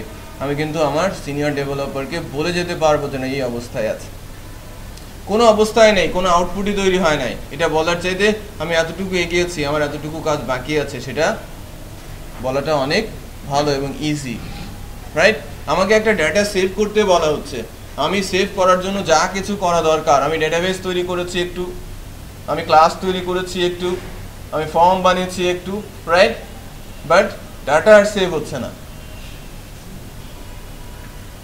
আমি সবই করেছি বাট ডাটা আর সেভ হচ্ছে না, আমার সময় শেষ। বাট আমি যদি ডেটাবেসটা তৈরি করে রাখি, আমি যদি ফর্মটা কমপ্লিটলি বানাই এবং ডাটা যদি আমি সার্ভার ল্যাঙ্গুয়েজে গিয়ে ডিসপ্লে করাতে পারি, আমি ডেটাবেসে রাখতে পারি নাই, সার্ভার ল্যাঙ্গুয়েজ পর্যন্ত এসেছে। তার পরের স্টেপ কি? ডেটাবেসে রাখা। আর একটা স্টেপ আমার বাকি আছে, এতটুকু বলে যদি ওইটা বাকি আছে তাহলে সে অ্যাকসেপ্ট করবে। বাট যদি বলি এখানেও বাকি আছে, ওখানেও বাকি আছে, ওখানেও বাকি আছে, আমাকে কি বলবে? তুমি কিছুই করো নাই। ক্লায়েন্ট অলওয়েজ বলবে যে আপনি কিচ্ছু করেন নাই, কিছুই হয় নাই। এই কথাটা আপনার শুনতে শুনতে কান ঝালাপালা হয়ে যাবে, মনে হয় যদি সামনে পেতাম। ঠিক আছে, যদি সামনে পেতাম, কারণ ম্যাক্সিমাম ক্লায়েন্ট ম্যাক্সিমাম টাইম থাকে স্কাইপিতেই, ওদের সামনে পাওয়া যায় না, রাইট? কারণ অনেক সময় মনে হয় যে টেস্টিং ইঞ্জিনিয়ারকে যদি পেতাম যে টেস্ট করছে, হয়তো ওই কোম্পানিরই, তাকে সেফ জোনে রাখা হয়েছে আলাদা করে, রাইট? কারণ সে একাই হয়তো সবাইকে মাথায় তুলে রেখেছে এবং চরকির মতো ঘোরাচ্ছে।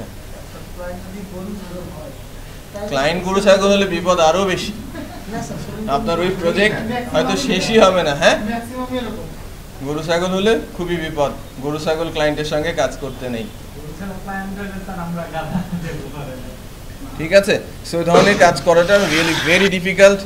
আর এখনকার দিনে গরু ছাগল ক্লায়েন্ট কম পাওয়া যায়, কারণ গরু ছাগলরা কাজগুলো প্রোভাইড করে কোনো একজন এক্সপার্টের কাছে, এক্সপার্ট কমিউনিকেট করে আমাদের মতো গরু ছাগলদের সাথে।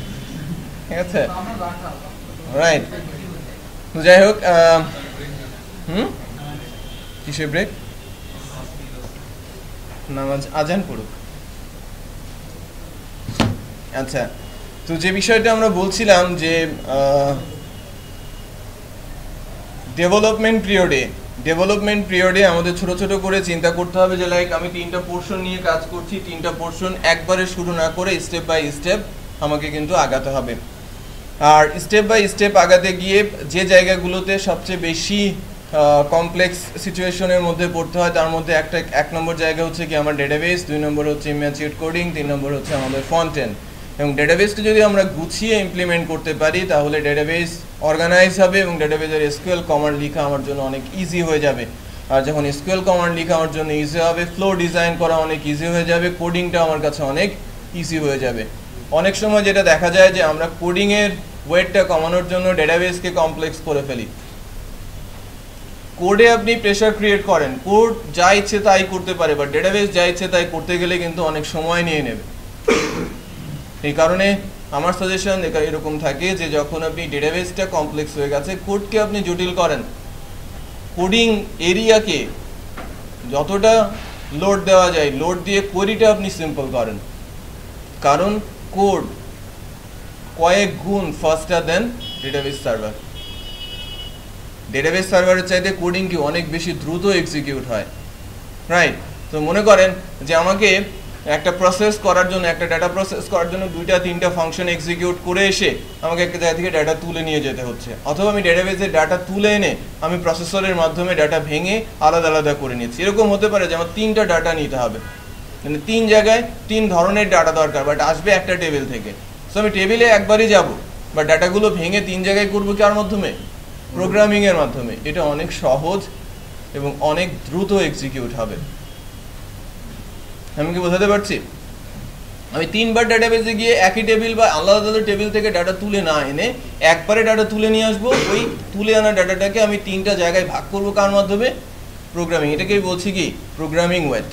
তো প্রোগ্রামিংয়ে যদি ওয়েট দেই বা প্রেশার দেই, কোয়েরি ল্যাঙ্গুয়েজের ওপরে যদি প্রেশার কম রাখি, ডেটাবেসের ওপরে যদি প্রেশার কম রাখি, আমার সাইটের বা আমার এক্সিকিউশন টাইমটা কিন্তু অনেক দ্রুত হবে। বোঝা যাচ্ছে? আমার এক্সিকিউশন টাইম অনেক দ্রুত হবে এবং ভেরি ফাস্ট হবে আমাদের অ্যাপ্লিকেশনটা। এবং ডেটাবেসে ডাটা সুন্দর করে বা গুছিয়ে রাখার জন্য একটা থিওরিটিক্যাল মেথড আছে, আর ওই মেথডটাকে আমরা নর্মালি বলে থাকি নর্মালাইজেশন। সেই নর্মালাইজেশন ফর্মটাই আমরা নামাজের পরে দেখার চেষ্টা করব। প্রজেক্টের কি এন্ড থাকে, কিভাবে তৈরি করতে হয়, কোন মুডকে কিভাবে বলা হয় বা কি নামে ডাকা হয় সেটা নিয়ে কথা বলবো। ঠিক আছে? সো এখন থেকে 10 মিনিট একটা নামাজের ব্রেক, এখনই আজান পড়বে।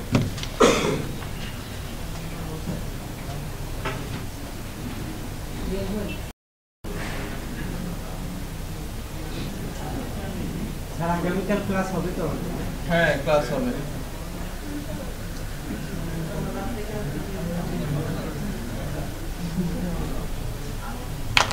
আচ্ছা, আমরা আবার সবাই একটু কনসেন্ট্রেট করি।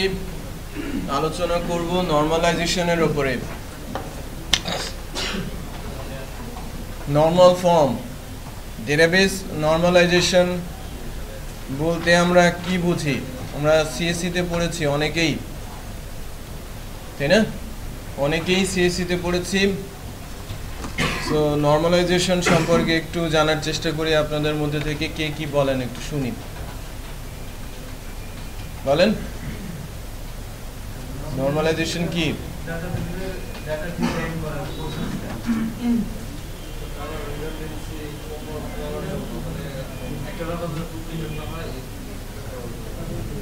কেউ কাছাকাছি গেছে? আর এটা অর্গানাইজ ভাবে রাখার,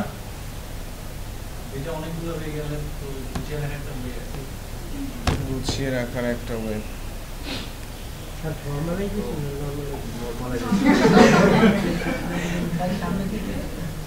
নর্মালাইজেশন একটা বড় টেবিলের থেকে ডাটা মানে ভাগ করে নিয়ে অন্য টেবিলে রেখে সহজে যাতে আমরা কল করতে পারি।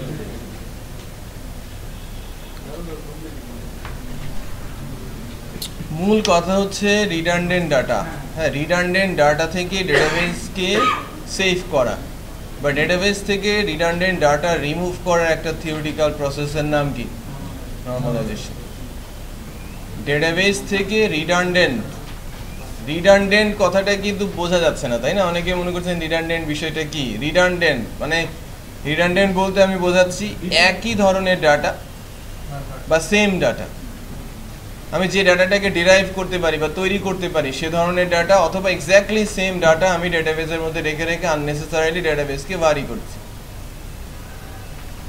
ডেটাবেস থেকে রিডান্ডেন্ট ডাটা রিমুভ করার থিওরিটিক্যাল প্রসেসের নাম বলা হচ্ছে নর্মালাইজেশন। এটা প্র্যাকটিক্যালি কোনো ইমপ্লিমেন্টেশন বলতে যে আমি একদম প্র্যাকটিক্যালি নর্মালাইজ করছি আমার ডেটাবেসকে এরকম নেই। আপনি থিওরিতে ওটাকে নর্মালাইজ করে নিয়ে ডেটাবেজে সেটাকে ইমপ্লিমেন্ট করবেন। কোথায় আপনি প্র্যাকটিক্যাল ইমপ্লিমেন্টেশনটা আসবে? প্র্যাকটিক্যাল ইমপ্লিমেন্টেশনটা আসবে স্কিমাতে। ডেটাবেজে দুই ধরনের ডিজাইন হয়। কোনো রিয়েল লাইফ সিচুয়েশনকে যখন করা হয়, ডেটাবেজের রূপ দেওয়া হয়, প্রথমে তৈরি করা হয় ER diagram, entity relationship diagram, যেটা নিয়ে আমরা এখন কনসার্ন না, বা ওই বিষয়টা আমরা আমাদের আলোচনার বিষয় হিসেবেও রাখছি না। বাট স্কিমা, যেটা স্কিমা নিয়ে আমরা একটু কথা বলছি, বা স্কিমা যখন ডিজাইন করা হয় তখনই নর্মালাইজেশনটা নর্মালি করা হয়ে থাকে। ডেটাবেসটা যখন ভিজুয়াল অবস্থায় চলে আসে, যে একটা টেবিলের মধ্যে কি কি ধরনের ফিল্ড থাকবে এবং ফিল্ডের ডেটা টাইপ কী হবে এবং তাদের লেন্থই বা কী হবে। সো আমি কিছুদিন আগে বা কয়েকটা ক্লাস আগে একটা স্কিমা টেবিল তৈরি করেছিলাম, মনে আছে? মনে না থাকলে আজকে একটা করবো স্কিমা, যে টেবিলটাকে আমরা টেবিলের স্কিমা ডায়াগ্রাম বলতে পারি। আমাদের ডেটাবেসে অনেকগুলো টেবিল আছে এবং সবগুলো টেবিলের যদি আমি স্কিমা তৈরি করি তখন ওটাকে বলা হয় ওই পার্টিকুলার ডেটাবেসের স্কিমা ডিজাইন। স্কিমা থেকে মানে স্কিমার মাধ্যমেই দেখানো হয় যে কোন ডেটাবেস টেবিলের সাথে কোন ডেটাবেসের কি ধরনের রিলেশন আছে। রিলেশনাল অ্যালগরিদমটা বা রিলেশনাল মডেলটা ইমপ্লিমেন্ট করা হয় যখন ডেটাবেসকে স্কিমা আকারে রিপ্রেজেন্ট করা হয়। তোমার আলাদা আলাদা টেবিল আছে, আলাদা আলাদা টেবিলগুলো একটা আরেকটার সঙ্গে কিভাবে রিলেশন করছে, ওই ডায়াগ্রামিক ভিউটাকে স্কিমা ডায়াগ্রাম বা স্কিমা ডিজাইন বলা হয়ে থাকে ডেটাবেসের। তো আমরা নর্মালাইজেশনের জন্য যে কাজটা অ্যাকচুয়ালি করব সেটা হচ্ছে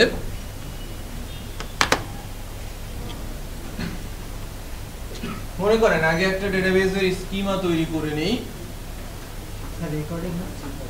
হ্যাঁ, TVL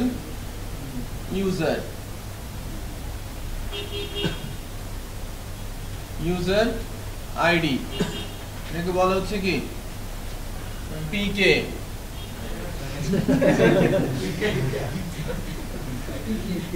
PK বলা হচ্ছে প্রাইমারি কি। আমরা প্রাইমারি কি সম্পর্কে আমরা বলেছিলাম না, ইউনিক, রাইট? রিডান্ড মানে ডুপ্লিকেট হবে না কখনোই এই ফিল্ডের ডাটা, বা যে ফিল্ডের ডাটা মাধ্যমে আমি কোনো একটা ডেটাবেসের একটা ইন্ডিভিজুয়াল ডেটাবেস টেবিলের ইন্ডিভিজুয়াল রোকে ফাইন্ড আউট করতে পারবো, তাকে বলা হচ্ছিল কি প্রাইমারি কি। এরপরে ফিল্ড আছে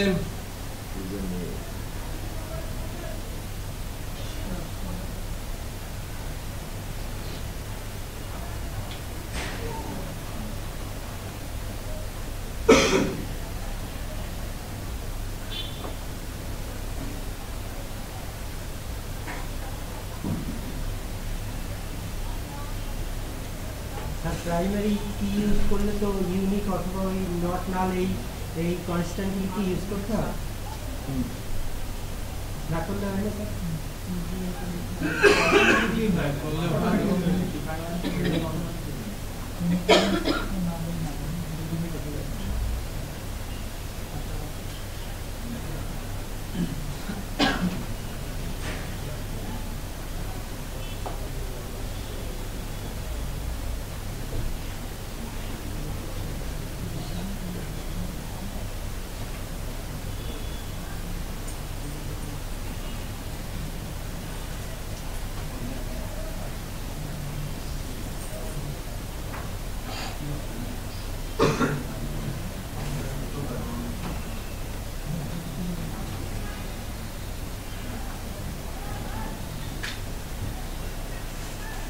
আমি একটা টেবিল তৈরি করেছি যার নাম বলছি TVL ইউজার। এর মধ্যে ফিল্ড আছে ইউজার আইডি, এটা প্রাইমারি কি, আন্ডারলাইন দিয়ে দিয়েছে যেন বোঝাচ্ছে এটা primary key. Integer data type, length আর কত 6, first name varchar 25, last name varchar 25, full name varchar 50, email address varchar 100, password varchar 32, address text. Date of birth DOB লিখেছি, date of birth varchar 14, age integer 3, city varchar 50 আর country varchar 50। So এই টেবিলের মধ্যে এই ডাটাগুলো থাকবে। এই টেবিলটাকে বলা হচ্ছে এই পার্টিকুলার ডেটাবেসের স্কিমা ডায়াগ্রাম, ওই টেবিলের একটা স্কিমা। রাইট? স্কিমা ডায়াগ্রামের মধ্যে কি কি মেনশন করা থাকছে? ফিল্ডগুলোর নাম, ফিল্ডগুলোর ডেটা টাইপ এবং তার লেন্থ। পাশাপাশি যদি স্কিমা হয় এবং দুইটা টেবিলের মধ্যে যদি রিলেশন থাকে তাহলে দাগ টেনে দেখিয়ে দেওয়া হয় কোনটা এই টেবিলের সাথে ওই টেবিলের কি রিলেশন আছে। সো আমার হাতে যদি এটা থাকে আমি কি ডেটাবেস টেবিল বানাতে পারবো না?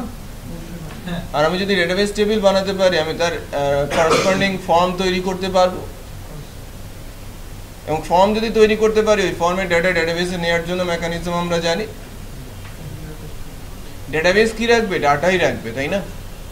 ইনফরমেশন গুলো রাখবে, অর্গানাইজ ভাবে রাখতে বলা হচ্ছে। রিডান্ডেন্ট ডাটা, নরমালাইজেশন বলতে আমি বোঝাচ্ছিলাম যেন এখানে যেন কোনোভাবেই রিডান্ডেন্ট ডাটা না ঢুকে যায়। ডুপ্লিকেট বললে ভুল হবে। রিডান্ডেন্ট এর বা অ্যাটমিকনেস এটা বলার জন্য আরো কয়েকটা বিষয় এখানে আলোচনা করতে হবে, তাহলে বোঝা যাবে যে এটা কোন লেভেলের নরমালাইজেশন করে থাকে। আমি ফার্স্ট নরমাল ফর্ম নিয়ে কথা বলছি। First normal form. So first normal form নিয়ে যখন আমি কথা বলছি, ফার্স্ট রুলস, টেবিলে প্রাইমারি কি থাকতে হবে। আমার ডেটাবেসে 10টা টেবিল আছে, 10টা টেবিলেরই কি থাকতে হবে? প্রাইমারি কি থাকতে হবে। প্রয়োজনীয়তা না থাকলেও কি থাকতে হবে? প্রাইমারি কি থাকতে হবে। এটা রুলস, থাকতেই হবে। কোনো একটা টেবিল যদি হতে হয় টেবিলের প্রথম শর্ত মেনে তাকে টেবিল হতে হবে, তার প্রাইমারি কি থাকতে হবে। সো নরমালাইজেশনের ফার্স্ট নরমাল ফর্মের ফার্স্ট রুলস, নরমালাইজেশনের ফার্স্ট রুলস কি? প্রাইমারি কি থাকতে হবে। সেকেন্ড যে রুলসটা সেটা হচ্ছে ফিল্ডগুলো হতে হবে অ্যাটমিক। ফিল্ডগুলো হতে হবে অ্যাটমিক। অ্যাটম কণা সবচেয়ে কি ক্ষুদ্র কণা। তার মানে ফিল্ডগুলো এমনভাবে আমাকে ক্ষুদ্র করতে হবে, ক্ষুদ্র বলতে কি সাইজের দিক থেকে না, ফ্র্যাকশনের দিক থেকে, ভাগ করার দিক থেকে। একে যেন আর ভাগ করে ফেলা না সম্ভব হয়। যতটা ছোট অংশে ভাগ করব মিলে যাওয়ার সম্ভাবনা ততটাই কমে যাবে। কারোর সঙ্গে কেউ যদি মিলে যায় এই মেলার সম্ভাবনা কি কমে যাবে। আচ্ছা, নরমালাইজেশনের সেকেন্ড রুলসটা আমাকে একটু এলাবোরেট করতে হবে। ফিল্ডগুলো হতে হবে অ্যাটমিক। ফিল্ডগুলো এই অ্যাটমিকনেস করার জন্যই কিন্তু আপনারা আস্তে আস্তে দেখবেন এর ভেতর থেকে রিডান্ডেন্ট ডাটা আস্তে করে রিমুভ হয়ে যাচ্ছে। কিভাবে রিমুভ হচ্ছে? যে এই টেবিলে কোনো রিডান্ডেন্ট ডাটা আসবে, খালি চোখে কি বোঝা যাচ্ছে যে এখানে রিডান্ডেন্ট ডাটা আসবে? একজন না বলেছে আরেকজন হ্যাঁ বলেছে, সে জানে যে রিডান্ডেন্ট ডাটা কোথা থেকে আসবে। বলেন রিডান্ডেন্ট ডাটা কোথা থেকে আসবে? Full name, right? সো আমি ফার্স্ট নেম লাস্ট নেমও রাখছি, আমি কি রাখছি? ফুল নেমও রাখছি। সো এটা বাদ দিয়ে একটু প্রথম থেকে শুরু করি যে অ্যাটমিকনেসের 3টা সাব রুলস আছে। তো ফার্স্ট নরমাল ফর্মের কয়টা রুলস? 2টা রুলস। ফিল্ড একটা প্রাইমারি কি থাকতে হবে, 2 নম্বর রুলসটা কি অ্যাটমিক হতে হবে। এবং অ্যাটমিকনেসের 3টা সাব রুলস আছে। ফার্স্ট সাব রুলস হচ্ছে ডেটাবেসে টেবিলে সেম নামে ফিল্ড থাকতে পারবে না। আমার এখানে কি সেম নামে 2টা ফিল্ড আছে? Like first name, second name এরকম কিছু আছে? এটা নেবেই না, ডেটাবেস টেবিলেই নেবে না।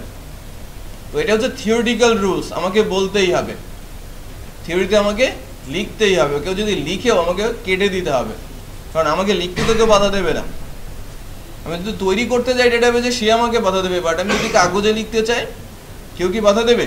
আমি লিখতেই পারবো। আমি সবগুলো ফিল্ডের নাম ইউজার আইডি লিখলাম, কেউ কি আমাকে কিছু বলতে পারবে? যদি আমি 2 বার লিখি তাহলে দ্বিতীয়টাকে আমাকে কেটে দিতে হবে। তো ফার্স্ট কি সেম নামে ফিল্ড রাখলে সেম ডাটা আসবে, সো সেম নামের ফিল্ড আমরা রাখবো না। 2 নম্বর অ্যাটমিক রুলস, ফিল্ডের নাম কি ডিফারেন্ট বাট ভেতরে ভ্যালু আসছে কি same. Like first name last name full name. First name last name মিলে আমি ফুল নেম করতে পারছি, বাট এখানে ফুল নেমও আলাদাভাবে নেওয়া হচ্ছে। তার মানে কি সে ডুপ্লিকেট ডাটা রাখছে, নাম ভিন্ন বাট ভেতরে ভ্যালু কি সেম। সো বাদ দিব কাকে? ফুল নেমকে আমি বাদ দিয়ে দিব, কারণ ফার্স্ট নেম লাস্ট নেমকে আমি কনক্যাট করে ফুল নেম করতে পারি, আবার আমি চাইলে ফার্স্ট নেমও নিতে পারি, চাইলে আমি লাস্ট নেমও নিতে পারি। সো বেস্ট কি ফুল নেমটাকে আমি আমার ডেটাবেস থেকে রিমুভ করে নিচ্ছি।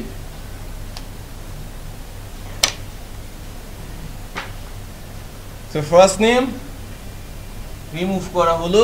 সেকেন্ড সাব রুলস থেকে যে ফিল্ডের নাম ডিফারেন্ট বাট ভেতরের ভ্যালু কি সেম।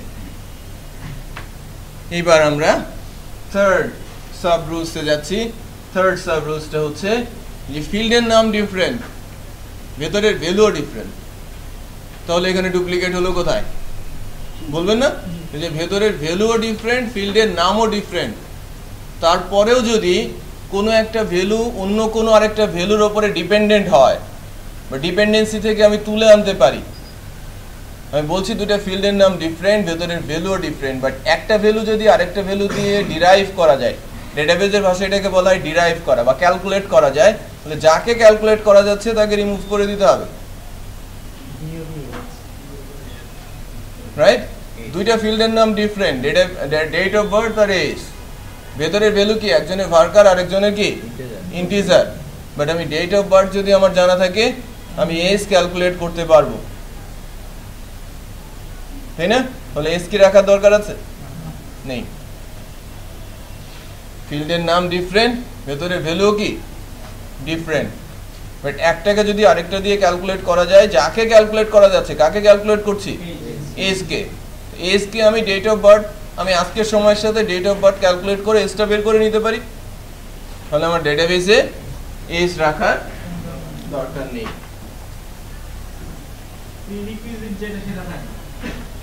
যেটা দিয়ে ডিরাইভ করা যাচ্ছে, হ্যাঁ, যেটা দিয়ে আমি ডিরাইভ করতে পারছি, আমি ডেট অফ বার্থ রাখলে ডেট অফ বার্থও পাচ্ছি, আবার এজও ক্যালকুলেট করতে পারছি। সো কাকে রাখা বেটার? বাট আমি যদি এজ রাখি, আমি এজ পাচ্ছি, ডেট অফ বার্থ পাচ্ছি এক্সাক্ট কিন্তু পাচ্ছি না, এক্সাক্ট আমি পাচ্ছি না, শুধু এজ, হয়তো ইয়ারটা আমি বের করতে পারি, বাট আমি মান্থ ডে বের করতে পারবো না।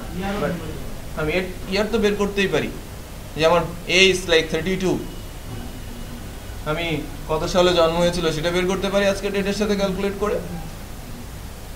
বোঝা যাচ্ছে? গুড।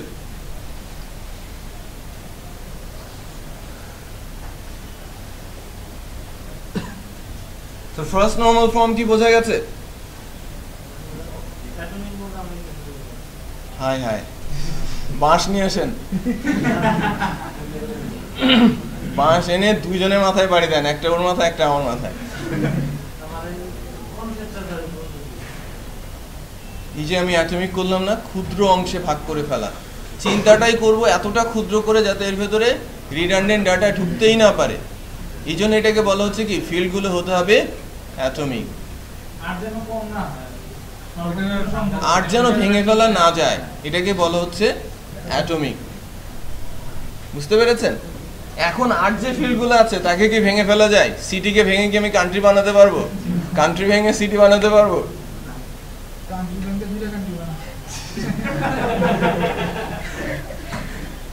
ওর ভিতরে থাকবে তো নাম, নাম ভেঙে দুইটা কান্ট্রি আমি কিভাবে বানাবো? ইন্ডিয়া আর ভারত। ভালো বলেছে।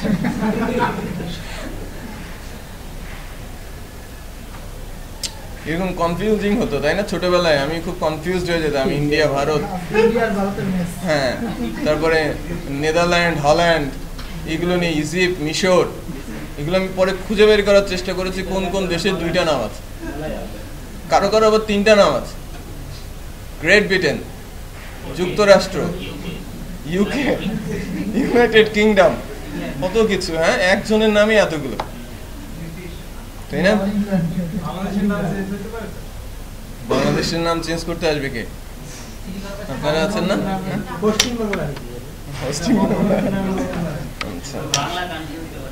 বাংলা কান্ট্রি না, যা আছে আলহামদুলিল্লাহ ভালোই আছে।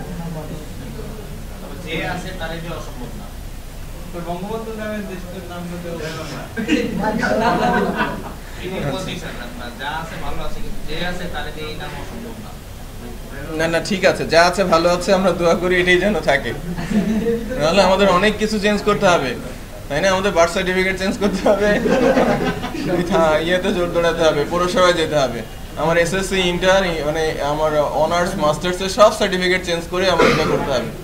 সো এফিডেভিট করে থানায় দৌড়াতে হবে, এখানে সেখানে দৌড়াতে হবে, এটা না করাই ভালো। স্যার দেশের নাম সাধারণত বাবার নামে হয় না। যাই হোক, এয়ারপোর্টের নাম তো দেশ।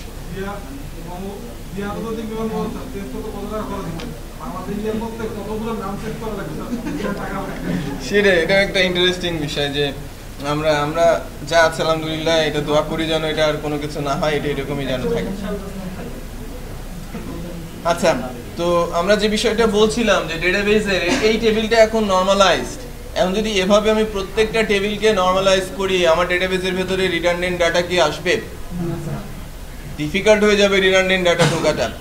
তো আমি যখন ফার্স্ট নরমাল ফর্ম অ্যাপ্লাই করতে পারবো আমার ডেটাবেসের প্রত্যেকটা টেবিলের ওপরে, আমার ডেটাবেসটা 50 থেকে 70% যতটা পারফেকশন আমরা আনতে পারবো ততটুকুই কি আমার ডেটাবেস রিডান্ডেন্ট ডাটা থেকে মুক্ত হবে। নর্মালি নর্মালাইজেশন ফর্ম হচ্ছে 5টা, বাট ইমপ্লিমেন্ট করা হয় 3টা। প্র্যাকটিক্যালি ইমপ্লিমেন্ট হয় মাত্র 3টা নর্মাল ফর্ম, রাইট? এর মধ্যে 1 নম্বরটা অত্যন্ত ইম্পর্টেন্ট এবং এটা খুব ভালোভাবে ইমপ্লিমেন্ট করার চেষ্টা করা হয়। আমরা যখন কাজ করতে যাব খালি চোখে বা একবার দেখাতে বা দুইবার দেখাতে এই বিষয়গুলো ঠিক সেভাবে আমরা কিন্তু ক্যাচ করতে পারবো না, খুব ডিপলি চিন্তা করতে হবে এবং ঠিক সেভাবেই আমরা যে রুলসগুলো জানলাম রুলসগুলো জেনে নর্মালাইজ করার চেষ্টা করতে হবে, right? So first normal form নিয়ে কারো কোনো কোশ্চেন আছে? ফার্স্ট এনএফ নিয়ে কারো কোনো কোশ্চেন আছে কিনা?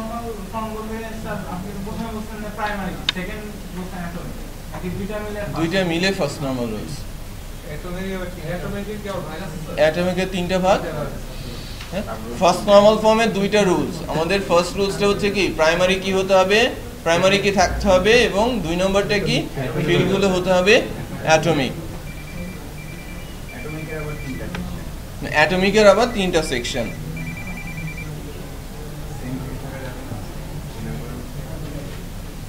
অ্যাটমিকের 3টা সেকশন, একটা হচ্ছে সেম নামে ফিল্ড হওয়া যাবে না, সেম নামে মানে ফিল্ডের নাম ডিফারেন্ট বাট ভ্যালু যদি সেম হয় তাহলে সেক্ষেত্রে যেটাকে কি রাখলে আমার জন্য উপকার হচ্ছে সেটাকে রেখে বাকিটাকে রিমুভ করতে হবে। আর 3 নম্বরটা হচ্ছে যে ফিল্ডের নাম এবং ভ্যালু বোথ ডিফারেন্ট বাট একটাকে যদি আরেকটা দিয়ে ক্যালকুলেট করা যায়, যাকে ক্যালকুলেট করা যাচ্ছে তাকে বাদ দিয়ে দিতে হবে, রাইট? 3টা সাব রুলস আমরা জেনেছি। এসি কি বন্ধ? একটু টেম্পারেচারটা কমিয়ে দাও। আচ্ছা, তো first normal rules, first normal form আমরা কিন্তু বুঝেছি। এখন সেকেন্ড নর্মাল ফর্মের দিকে আমরা ফোকাস করব। সেকেন্ড নর্মাল ফর্মের রুলসটা আমরা একটু জানি।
Order status.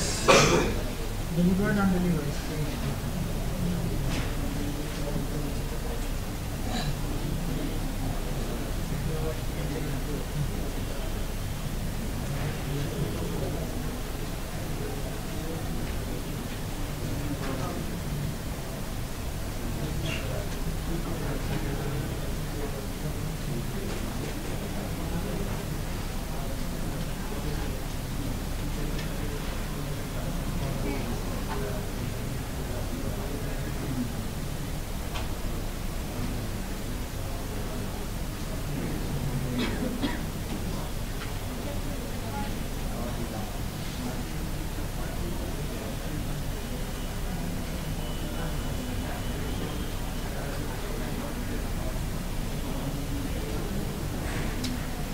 এখানে আমি একটা ডেটাবেস টেবিল করেছি, অর্ডারের আইডিটা আমি বলেছি প্রাইমারি কি পিকে, রাইট?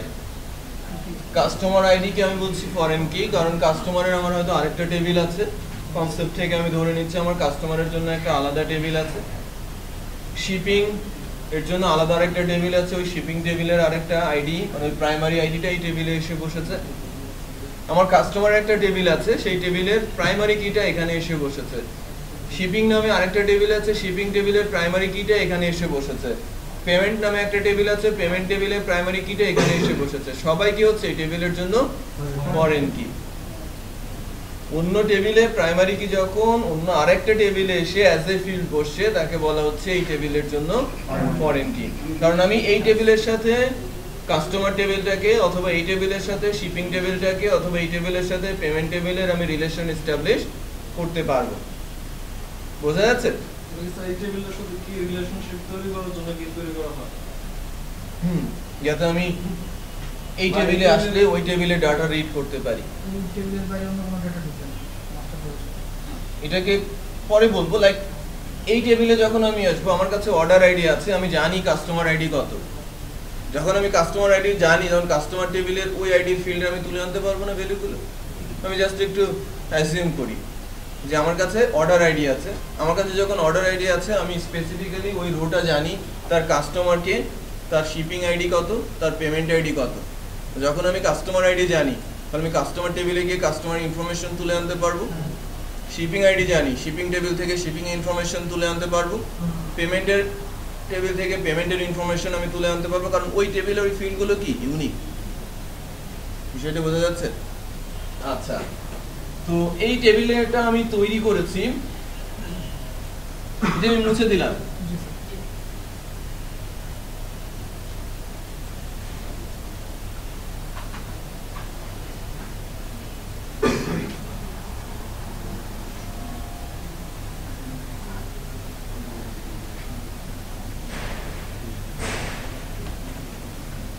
Second normal form.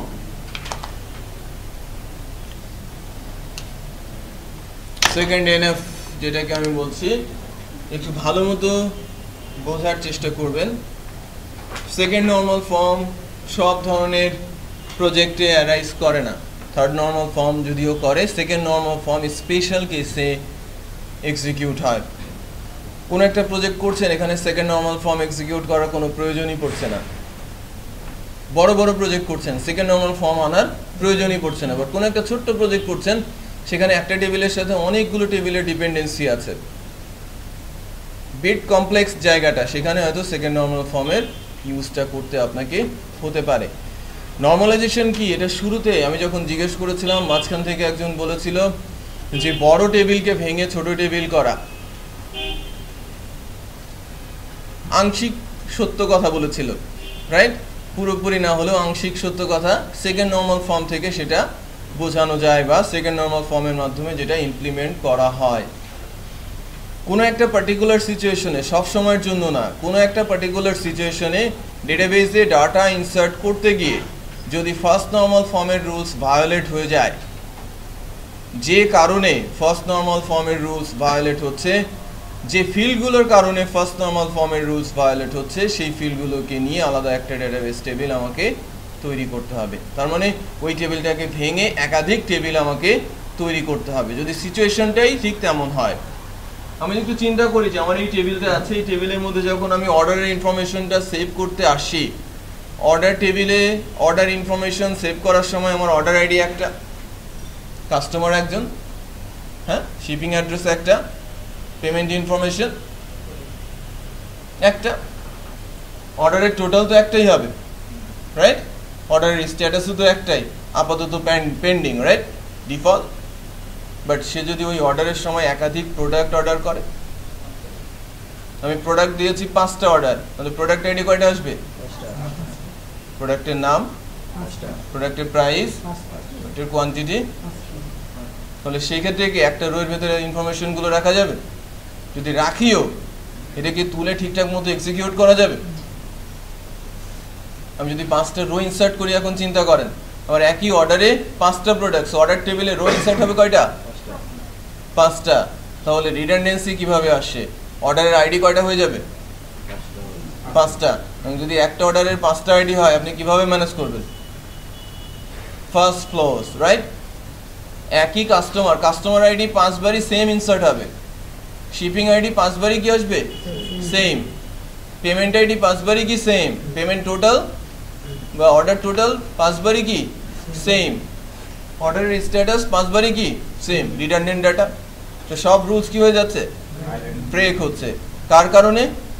যে ফিল্ডগুলো like product ID, product name, product price আর প্রোডাক্ট কোয়ান্টিটি, এই 4টা ফিল্ডের কারণে রুলসগুলো ব্রেক ডাউন হচ্ছে।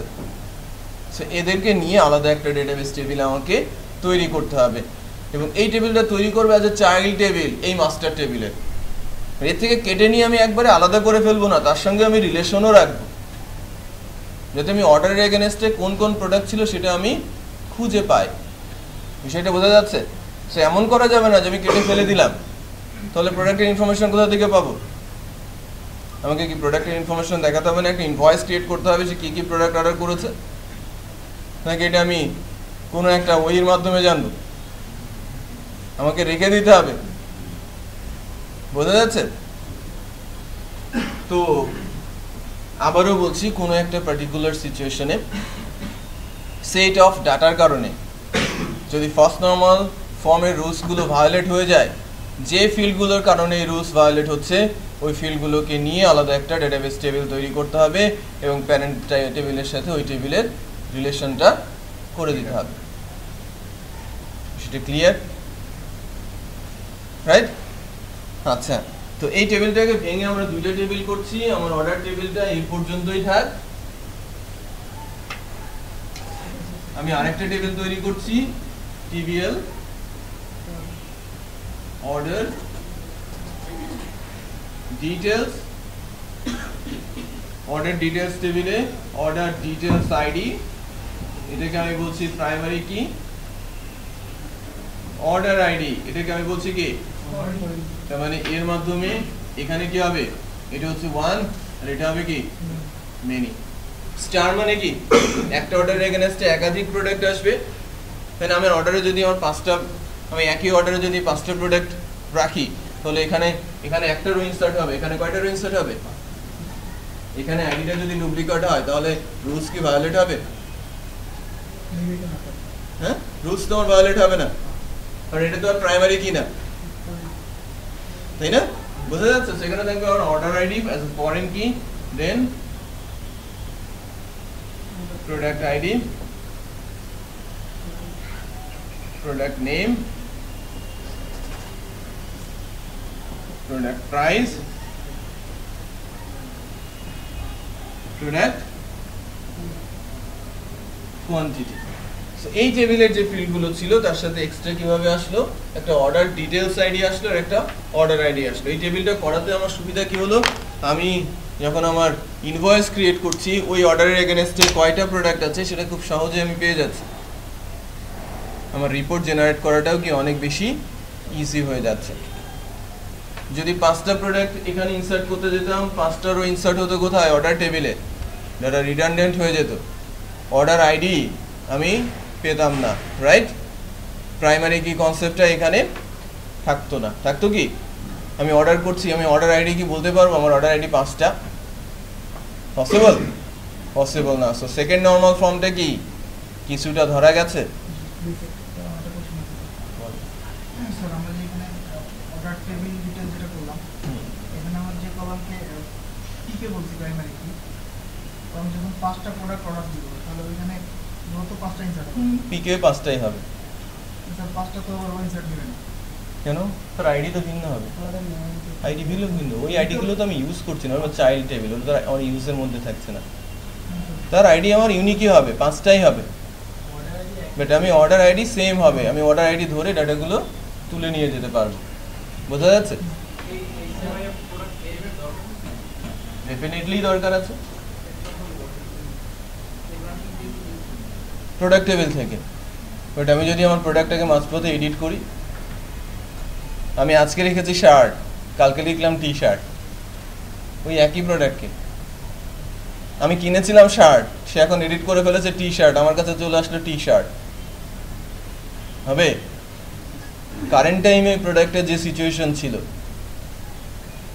কারেন্ট টাইমে আমার ওই প্রোডাক্টের যে সিচুয়েশন ছিল সেটাই তো অর্ডার হয়েছে, সেই অর্ডারের জন্য ওই ইনফরমেশনটাই তো আমাকে কালেক্ট করতে হবে। বিষয়টা বোঝা যাচ্ছে? সো উনি পয়েন্ট ঠিকই ধরেছেন যে প্রোডাক্ট টেবিলে তো প্রোডাক্ট আইডি আছে, প্রোডাক্ট নেম আছে, প্রোডাক্ট প্রাইস আছে, প্রোডাক্ট কোয়ান্টিটি আছে, এভরিথিং প্রোডাক্ট টেবিলে আছে। আমি কেন প্রোডাক্টের ইনফরমেশন এখানে আবার রাখলাম? কারণ আমার প্রোডাক্টের ইনফরমেশন তো এডিট হতে পারে, প্রোডাক্ট তো অফারে চলে যেতে পারে, তখন তো তার প্রাইস চেঞ্জ হয়ে যেতে পারে। কয়টা কোয়ান্টিটি কিনেছি সেটা তো আমার জানা দরকার, বাট ডেটাবেজে আছে কয়টা স্টক আমার আছে।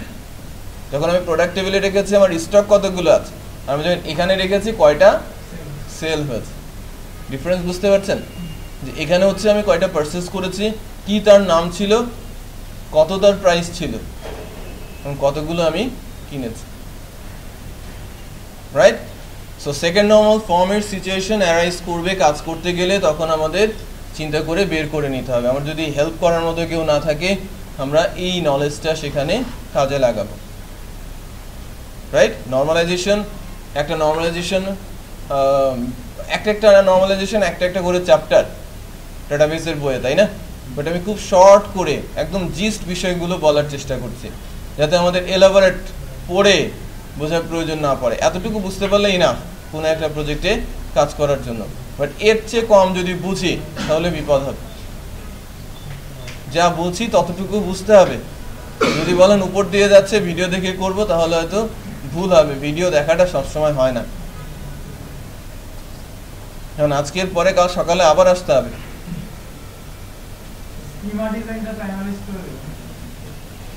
আমি কি বললাম শুরুতে? আপনি নিজেই সবচেয়ে বড় অ্যানালিস্ট। হ্যাঁ, আমাদের দেশে অ্যানালিস্ট তো অ্যানালিস্টই, হ্যাঁ, তার কাজই চ্যাট করা। আমরা আমাদের সময় বলতাম অ্যানালিস্টের কাজ চ্যাট করা আর মিটিং করা, এর বাইরে সে কিছুই করে না। বাট অ্যাকচুয়ালি চ্যাট করারও দরকার আছে, মিটিং করারও দরকার আছে। যখন এই ইটারেটিভ প্রসেসে অথবা অ্যাজাইল মেথডে যখন প্রজেক্ট করা হচ্ছে, তার লোডটা অনেক বেশি থাকে, এবং সে যদি অনেক বেশি মিটিং না করে প্রজেক্ট সে দাঁড় করাতে পারবে না, তুলে দিতে পারবে না। এবং চ্যাট তাকে করতেই হবে, কি আপকামিং আসছে বা কি করতে হবে তাকে তো বিষয়গুলো জানতে হবে। তো তারও দোষ দেওয়া যাবে না, কারণ তার চ্যাট করতে আর মিটিং করতেই সকালে চ্যাট আর বিকালে মিটিং, তার সময় শেষ।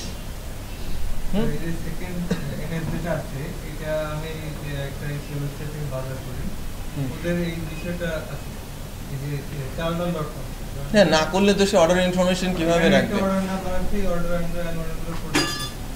ডেফিনেটলি, সেটা তো ডেফিনেটলি পাবে, থাকতে হবে আপনার অর্ডার টেবিল। বা আপনি যখন ই কমার্স বানাতে যাবেন, আপনাকে এই রুলসটা ফলো করতেই হবে। যে কোনো ধরনের প্রজেক্টে যখনই এ ধরনের সিচুয়েশন অ্যারাইজ করবে, তখনই আপনাকে সেকেন্ড নর্মাল ফর্মে যেতে হবে। উনি নর্মালাইজেশনের কি এ বিষয়টা বলার শুরুতেই বলেছিলেন যে বড় টেবিলকে ভেঙে ছোট ছোট টেবিল তৈরি করে, এটা বলেছিলেন না? সো এটা হচ্ছে সেকেন্ড নর্মাল ফর্মের একটা জিস্ট অংশ আপনি বলেছিলেন। বাট নর্মালাইজেশন ইস্যুটা কিন্তু হিউজ।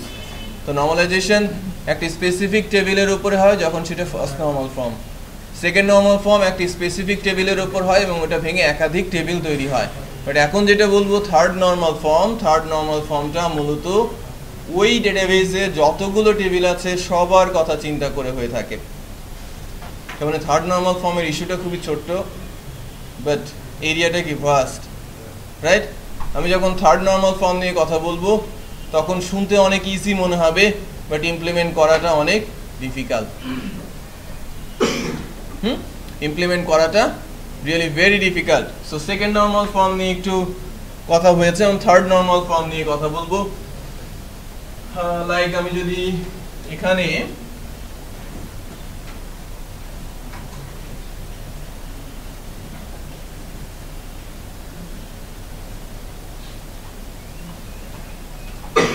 আমি বলছি ইমেল অ্যাড্রেস, রাইট? যদি এখানে আমি রাখি, তো সেক্ষেত্রে কি এই টেবিলটা ফার্স্ট নর্মাল ফর্মের রুলস কি ভায়োলেট করে? ভালো করে চিন্তা করে বলবেন এই টেবিলটা ফার্স্ট নর্মাল ফর্মের রুলস ভায়োলেট করছে কিনা। ইমেল অ্যাড্রেস কি, আমি যখন একটা অর্ডার করতে যাচ্ছি, অর্ডারের সময় কি ইমেল অ্যাড্রেস দেবে? কাস্টমারই তো, রাইট? ইমেল অ্যাড্রেসটা কি কাস্টমারের। বাট আমি যখন কাস্টমারের ইমেল অ্যাড্রেসটা এখানে রেখেছি, এই টেবিলটা ফার্স্ট নরমাল ফর্মের রুলস ভায়োলেট করে কিনা? কিভাবে করে? এখানে কি ইমেল অ্যাড্রেস নামে কোনো ফিল্ড আছে? ইমেল অ্যাড্রেসকে ডিরাইভ করা যাবে এরকম কোনো ফিল্ড আছে? সো এটা ফার্স্ট নরমাল ফর্মের রুলস ভায়োলেট করছে না। কিন্তু ওই ফার্স্ট নরমাল ফর্মের মধ্যে তো ওইটা একবার আছে, সেটা তো এটা তো অন্য টেবিলে। সো আমার ফার্স্ট নরমাল ফর্মের রুলস ভায়োলেট করছে না, সেকেন্ড নরমাল ফর্মের রুলস ভায়োলেট করে? ডুপ্লিকেট ডাটা রাখছে, কোনো ডিপেন্ডেন্সি তৈরি করছে টেবিলের উপরে, বাট এই ফিল্ডটা আমার পুরো ডেটাবেজের জন্য কি, এই টেবিলের জন্য না। এই টেবিলের জন্য কি রিডান্ডেন্ট, বাট ডেটাবেজের জন্য।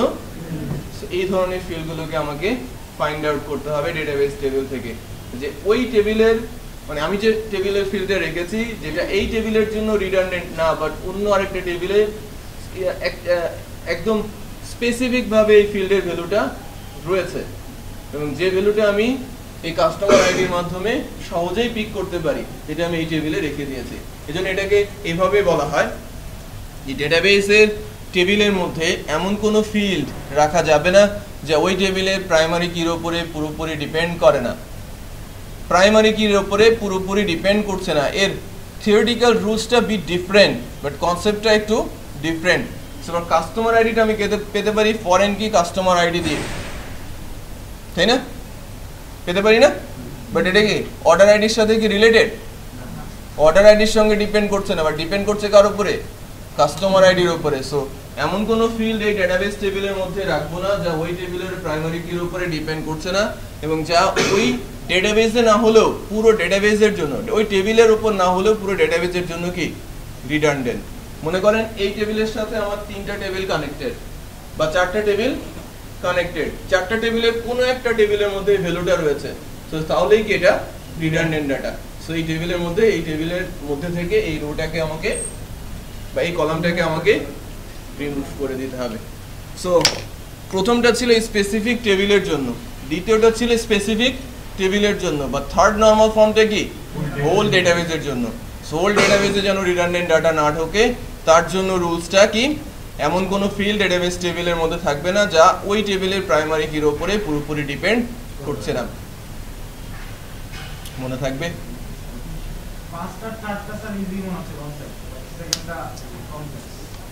সেকেন্ডে প্র্যাকটিস করতে করতে বের হবে, এবং এটা সব সময় অ্যারাইজও করবে না, বোঝা যাচ্ছে? আসি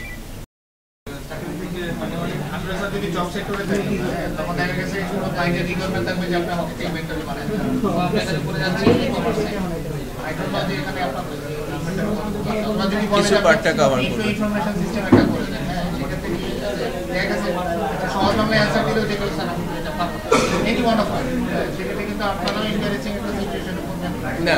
আমি একটু বলি সবাই অ্যালার্ট।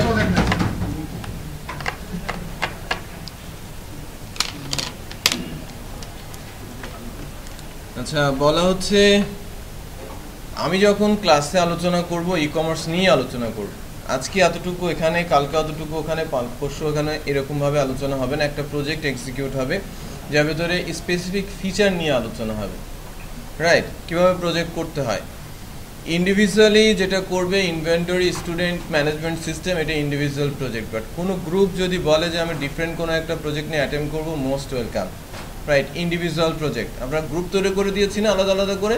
গ্রুপ যদি বলে যে আমি একটা কি বলবো, আমি একটা নিউজ পোর্টাল তৈরি করব, কেউ গ্রুপ বলছে আমি একটা জব পোর্টাল তৈরি করব, আমি কোনো একটা গ্রুপ বলছে আমি পয়েন্ট অফ সেল তৈরি করব, কোনো একটা গ্রুপ বলছে যে আমি একটা লাইব্রেরি ম্যানেজমেন্ট সিস্টেম তৈরি করব, চাইলে করতে পারে। কারণ আমরা যখন এই ধরনের কোনো একটা প্রজেক্ট নিয়ে আগাবো, আপনারা যে টাইপের প্রজেক্টের নাম বললাম, পয়েন্ট অফ সেল, কোনো একটা ম্যানেজমেন্ট সিস্টেম, কোনো একটা পোর্টাল লাইক নিউজ পোর্টাল আর জব পোর্টাল, সবই করতে পারবেন যখন আপনি এই ই কমার্সের বিষয়টা ভালো মতো বুঝবেন। এটা একটা টাইপ অফ সাইট আপনি ডেভেলপ করছেন, বাট ভেতরের যে ফাংশনালিটি শিখছেন যা দিয়ে সব কিছুই করা যাবে। আমি বোঝাতে পেরেছি? আমি যখন কোড করতে যাব নিউজ পোর্টাল, তার জন্য আলাদা কোডিং হবে না, ডাটা রাখার প্রসেসটা ডিফারেন্ট না, ডাটা তোলার প্রসেস, এডিট ডিলিটের প্রসেস ডিফারেন্ট না, সব কি সেম। বাট ওয়েটা কি ডিফারেন্ট, সো আপনি করতে পারবেন। আমরা তো নর্মালি আমাদের যখন রেগুলার কোর্স হয় তখন ইন্ডিভিজুয়ালি একটা ডিফারেন্ট টাইপের প্রজেক্ট দিয়ে দেওয়া হয়, যেটা এক্সিকিউট করতে হবে। এখন আপনাদের গ্রুপে বলা হচ্ছে, আর যেটা পার্সোনাল প্রজেক্ট বলা হচ্ছে, যেটা ভেরি শর্ট ভেরি স্মল টাইপের প্রজেক্ট, স্টুডেন্ট ম্যানেজমেন্ট সিস্টেম, যেটা আপনারা খুব সহজেই তৈরি করতে পারবেন। আমাদের তো অ্যানালিস্ট হিসেবে আপনি আছেন স্যার, আমাদের ডেটাবেসে যদি ডিজাইন করে দিতেন স্টুডেন্ট ম্যানেজমেন্টে, এটা আমি বলে দিব, একটু প্রোগ্রেস হোক, আমরা একটা প্রজেক্ট ম্যানেজমেন্ট প্রজেক্টের ভিতরে ইনভলভ হই। আস্তে আস্তে দেখবেন যেন আমরা ডেটাবেসের কনসেপ্ট নিয়ে আলোচনা করছি, প্রজেক্টের টপিকগুলো নিয়েও আলাদা আলাদা করে আলোচনা করছি, আপনারা সেক্ষেত্রে তৈরি করে ফেলতেই পারবেন। আমি বলবো যে আজকে ই কমার্সের এই পার্টটা আলোচনা হলো, এটার সঙ্গে এটা সিমিলার, আপনারা এটা করে ফেলেন, সেটা বোঝা যাচ্ছে।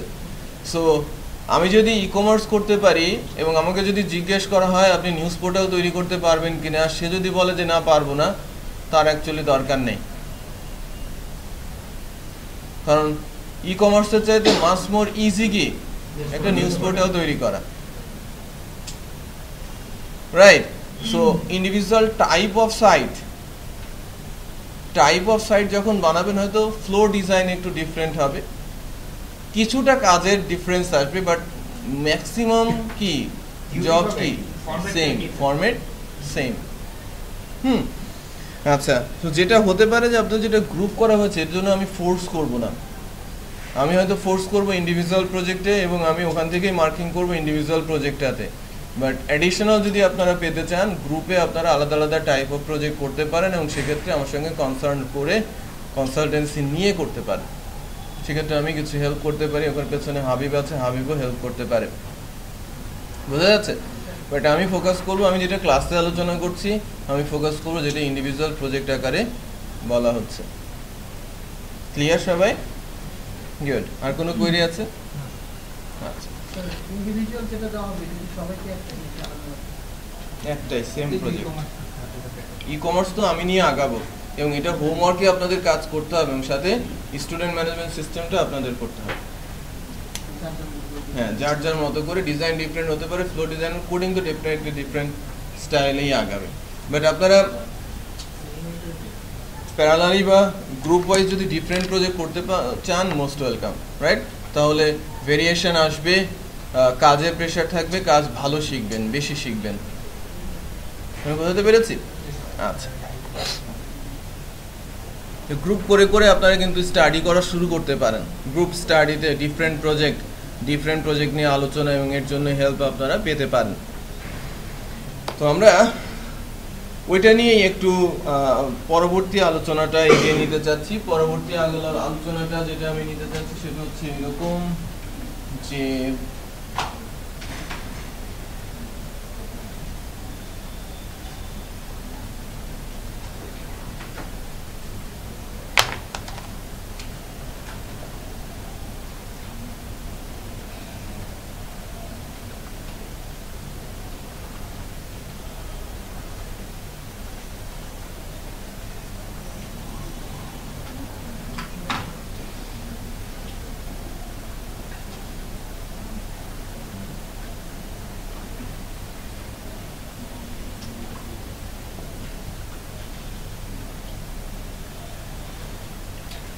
একটা সাইটই যখন আমরা বলবো, এটাকে পুরো একটা সাইট বলবো, পুরো একটা সাইটের দুইটা পার্ট থাকে বা দুইটা পার্ট আমাদের ডেভেলপ করতে হয়।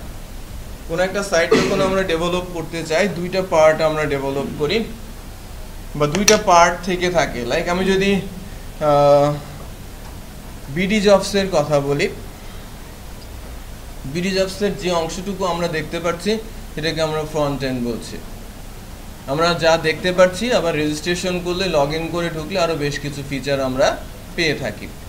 আবার যারা ক্লায়েন্ট, তারা যখন লগ ইন করে ঢুকে, তারা আরও বেশ কিছু ফিচার সেখানে পেয়ে থাকে। বাট এই পুরো প্যানেলটা, ফ্রন্ট এন্ড বা আমরা যে সিভি ড্রপ করছি আমাদের পার্সোনাল অ্যাকাউন্টের মাধ্যমে, সেই প্যানেলটা সাথে যখন আমি আবার আমাদের যারা এমপ্লয়ার তাদের প্যানেলটা, এগুলো ম্যানেজ করার জন্য তাদের আরেকটা প্যানেল আছে যেটাকে বলা হচ্ছে সাইটের অ্যাডমিন প্যানেল। ওইটার চেহারা বা ডিজাইন হয়তো ফেসবুকের মতো নয়, একেবারেই আলাদা। সেটাকে বলা হচ্ছে ওই সাইটের অ্যাডমিন প্যানেল তো ওইটা মূলত কাজ করে অ্যাপ্লিকেশনের মুডে, সফটওয়্যারের মতো। লাইক আমি ম্যানেজ করছি আমার সব কিছু, লাইক আমার হট জবে কোনগুলো যাবে সেটা আমি সিলেক্ট করে দিচ্ছি, অ্যাডমিন থেকে বলে দিচ্ছি ফ্রন্ট এন্ডে সেগুলো হট জবে চলে যাচ্ছে। কোনো একটা হট জব থেকে আমি রেগুলার জবে নিয়ে আসছি, আমি চেঞ্জ করে দিলাম, সেটা রেগুলার জবে চলে আসলো। আমি ক্যাটাগরি ওয়াইজ দিয়ে দিচ্ছি, ক্যাটাগরি ওয়াইজ জবগুলোতে চলে যাচ্ছে। ট্রেনিং নিয়ে কথা বলছি, এই ট্রেনিংটা এই ক্যাটাগরির, এখন আপকামিংয়ে চলে গেল। সব কিছু সে অ্যাডমিন প্যানেল থেকে ম্যানেজ করতে পারছে। হ্যাঁ হ্যাঁ রাইট, যে আমি আমার সব ফিচারগুলো ওখান থেকেই, আমার কোডারের প্রয়োজন পড়ছে না। আমি অ্যাজ এ ইউজার আমি আমার চেঞ্জ করছি, আমি আমার অ্যাকশনগুলো এক্সিকিউট করছি, সঙ্গে সঙ্গে আমার ফ্রন্ট এন্ডে ইফেক্টগুলো পড়ে যাচ্ছে। যেমন আপনারা যখন রেজিস্ট্রেশন করেছেন এই সাইটে BITM এর ওয়েবসাইটে যখন রেজিস্ট্রেশন করেছেন, PHP-তে কারা রেজিস্ট্রেশন করেছে সেই লিস্টটা একটা ক্লিক করলে বের হয়ে আসবে। তাকে ইমেল করতে হবে, ইমেলটা লিখে সেন্ড করে আমি যদি ড্রপডাউন থেকে সিলেক্ট করে দিই PHP পার্টিসিপেন্ট, তাদের সবার কাছে ইমেল চলে যাবে। তারপরে ওইটা কি, ওই পোর্শনটা হচ্ছে আমার অ্যাপ্লিকেশন মোড। আর আমরা যেখানে যে প্যানেলটা দেখতে পাচ্ছি ফ্রন্ট এন্ড আমার BITM, সেটা হচ্ছে আমার ওয়েবসাইট। ওই যে আমি স্টুডেন্টদের দেখতে পাচ্ছি কারা রেজিস্ট্রেশন করেছে তাদের কাছে ইমেল করছি, ওই পোর্শনটা কি আমাদের অ্যাক্সেস আছে? এন্ড ইউজারদের অ্যাক্সেস সেখানে নেই। সো এটা ইউজ করছে কারা? টার্গেটেড অডিয়েন্স, যারা জানে বিষয়টা, তাদের জানানো হবে, শেখানো হবে, এটা এভাবে ইউজ করতে হয়। বোঝা যাচ্ছে? সো ওই প্যানেলটা আলাদা করে তৈরি করা হয়, যেটা অ্যাপ্লিকেশনের মোডে থাকে, যেটাকে বলা হয় সাইটের অ্যাডমিন প্যানেল। সকল ডাইনামিক ওয়েবসাইটেই অ্যাডমিন প্যানেল থাকবে, রাইট? আর ফ্রন্ট এন্ড প্যানেল যেটা, সেটা নির্ভর করে কার উপরে? ওই অ্যাডমিন প্যানেলের উপরে। কোনো ওয়েবসাইটের ফ্রন্ট এন্ডের তুলনায় অ্যাডমিন প্যানেলেই বেশি কাজ করতে হয় সব কিছুকে ডাইনামিক করার জন্য। আমরা ওই অংশটা হয়তো দেখতেই পাই না। সো আমরা যদি এই মাথা নিয়ে অ্যানালাইসিস করি তাহলে অর্ধেক অ্যানালাইসিস হবে। যদি কেউ বলে যে কোনো একটা ওয়েবসাইট করতে হবে, লাইক প্রথম আলো, আমি প্রথম আলো যতটুকু দেখতে পাচ্ছি ততটুকু করলাম, দেখলাম এতটুকুই আমাকে করতে হবে, আমি বলে দিলাম এত সময় লাগবে, বাট আমি তো দেখলাম অর্ধেকটুকু, বুঝি অর্ধেক, সময়ও বলবো অর্ধেক, লসটা কার হবে? রাইট? সো অ্যাডমিন প্যানেল তো আমরা দেখিও না, জানিও না, রাইট? আমরা যখন দেখবো, করবো, আমরা কয়েকটা ওয়েবসাইট যখন করবো তখন বুঝতে পারবো যে আমাদের অ্যাডমিনে কত কাজ করতে হচ্ছে, আর ওই অ্যাডমিনের ওপরে ফ্রন্ট এন্ডটা পুরোটাই দাঁড়িয়ে থাকবে। দুজনের ডিজাইন কিন্তু ডিফারেন্ট হয়, কেন একটা ওয়েবসাইটের ভিউ হয় ওয়েবসাইটের মোডে থাকে, আর একটা অ্যাপ্লিকেশনের মোডে থাকে। বাট সকল এন্ডের কাজ কাদের করতে হয়? ডেভেলপারদেরই করতে হয়। সবই কি কোডিং করে আমাকে ইন্টারফেস ওরিয়েন্টেড সফটওয়্যারের মোডে নিতে হয়, একটা ফ্রন্ট এন্ডের জন্য আর একটা অ্যাডমিন প্যানেলের। অ্যাডমিনে যারা সফটওয়্যারটা ইউজ করবে তারা তো আর কোডার না। প্রথম আলোর একটা রিপোর্ট আসবে, তার জন্য কি কোডার বলা হচ্ছে কোড করে রিপোর্ট করো? রিপোর্টটা বানিয়ে সেভ করে দেবে, এডিটর সেটা তার প্যানেলে দেখতে পারবে, সে যদি পাবলিশ করে সেটা সেখানে চলে আসবে। ওই সফটওয়্যারটা কখন কোডারদের কাছে যাবে? যদি কোনো চেঞ্জ রিকোয়েস্ট আসে, যে কালকে নির্বাচন, উপরে একটা প্যানেলে নির্বাচনের জন্য কে কতটুকু ভোট পেল ওই প্যানেলটা বসিয়ে দেওয়া হোক, তখন ওই কোডাররা হয়তো আরো আগে থেকে প্ল্যান করেছে ওই পার্টিকুলার ডেতে ওই অংশটুকু এক্সিকিউট করবে, কারণ কোডারদের হেল্প লাগবে। ডিজাইন ওরিয়েন্টেড, ফাংশনালিটি ওরিয়েন্টেড কোনো চেঞ্জ আনতে হলে তখন ডিজাইনারদের, ডেভেলপারদের প্রয়োজন পড়বে। এই কারণে বড় বড় অ্যাপ্লিকেশনগুলো ম্যানেজ করার জন্য একটা টিম থাকে। লাইক বিডিজবসে এখনো 10 জনের টিম আছে যারা ওই বিডিজবসের সাইটটা ম্যানেজ, মেইনটেইন এবং ডেভেলপ করছে। তারা যে সবসময় বিডিজবস নিয়েই বসে আছে সেটাও কিন্তু না, তারা প্যারালাল আরো অনেক প্রজেক্টে কাজ করছে, তাদের হয়তো নিজস্ব প্রোডাক্ট। বাট ডেডিকেটেড পারসন আছে, যদি কোনো প্রবলেম ক্রিয়েট করে, যদি কোনো নতুন আইডিয়া আসে, ইনোভেটিভ কোনো আইডিয়া আসে, কোনো চেঞ্জ রিকোয়ারমেন্ট আসে, সঙ্গে সঙ্গে যেন করে ফেলতে পারে। সকল বড় প্রজেক্টের পেছনে নাম্বার অফ ডেভেলপার্স কাজ করছে। সকল বড় প্রজেক্ট, আমি যদি বিডিজবসের কথা বলি, আমি যদি প্রথম আলোর কথা বলি, বা আরো অনেক ওয়েবসাইট আছে, এখনই.com বা বিক্রয়.com, এদের পেছনেও ডেভেলপার্স টিম কাজ করছে, তাই না? ফেসবুকের বা জিমেলের কথা বলেন, ওদের নাম্বার অফ অ্যাপ্লিকেশন, বাট ওদের এমপ্লয়ি সংখ্যা কত? একটু পড়াশোনা করে জানার চেষ্টা করুন। বোঝা যাচ্ছে? আচ্ছা, তো এই যে বিষয়গুলো আমরা যেটা নিয়ে আসছি বা জানার বা বলার চেষ্টা করছি, যে আমরা চেষ্টা করব যে দুইটা পোর্শনই দেখার। আমি একটু দেখাই আর কি। আমরা ব্যাচ 1 এর একটু শুরু করেছিলাম যে ফন্ট এন্ড আর অ্যাডমিন প্যানেল।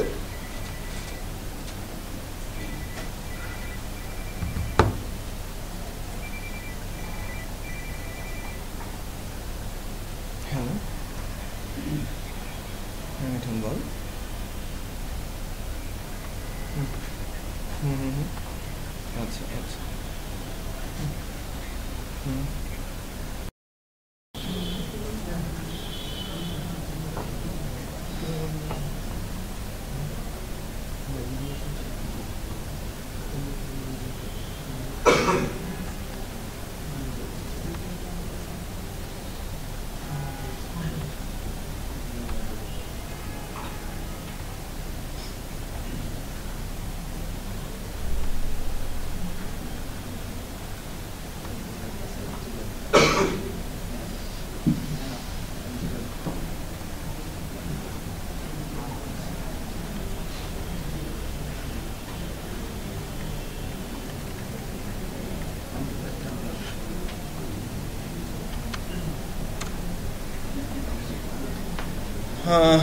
কোন ব্যাচে দিয়েছিলাম, শুরু করেছিলাম কোথা থেকে?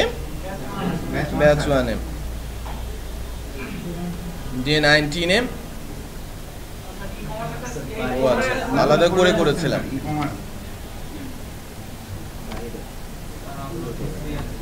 E commerce ACIP PHP batch 1, এদের সাইট ফন্টেন্টটা এরকম হবে, ঠিক আছে। ই কমার্সের ফ্যান্টাস্টিক একটা টেমপ্লেট, বুটস্ট্র্যাপ টেমপ্লেট আমরা ইউজ করেছিলাম, যেটা আমাদের সাইট হবে, ফন্টেন্ট সাইটটা।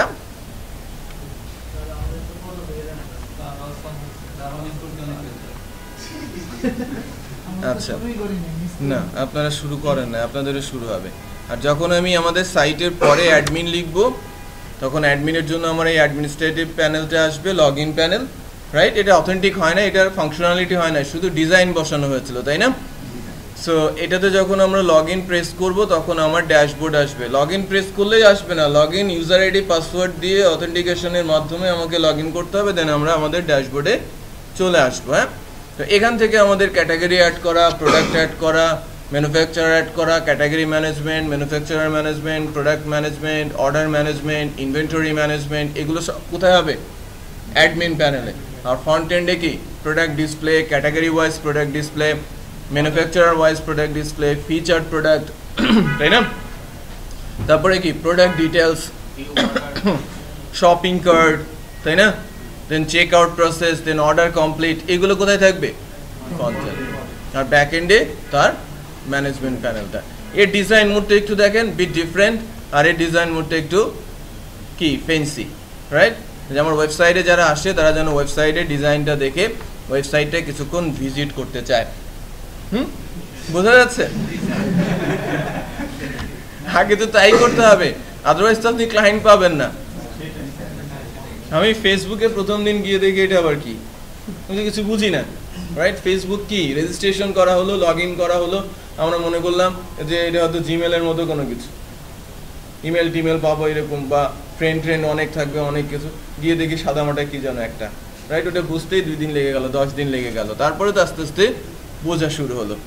বাট ওই যে আমি যদি প্রথম দিন দেখে আমার যদি পছন্দ না হতো বা ইচ্ছে না হতো, আমি প্রথম দিন ঢোকার পর ইনফ্যাক্ট আমি 10-15 দিন ঢুকেই নাই। আবার আরেক ফ্রেন্ড একজন রিকোয়েস্ট করেছে, তার রিকোয়েস্টে আমি আবার গেলাম, যে সে ফ্রেন্ড রিকোয়েস্ট করেছে, এটা অ্যাকসেপ্ট করতে হবে।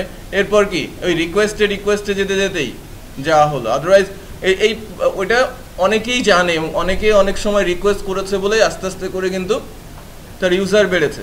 বাট কোনো একটা অ্যাপ্লিকেশন আমি শুধু দেখছি, এর রিকোয়েস্ট করার কেউ নেই, আমি যদি ফার্স্ট টাইমে এটা রিজেক্ট করে দিই, আমি লাইফ টাইমে ঢুকবো বলে মনে হয় না। সো ফার্স্ট টাইম যখন আসবে, আপনার এই ফাংশনালিটি কেউ দেখছে না, দেখছে কি তার আউটলুক, ডেকোরেশনটা। তো আমি কতটুকু ফাংশনাল সেটা বোঝানোর আগে আমি কতটুকু সুন্দর সেটা আমাকে বোঝাতে হবে, বিশেষ করে এই টাইপের সাইটের জন্য যেখানে প্রোডাক্ট সেল হবে।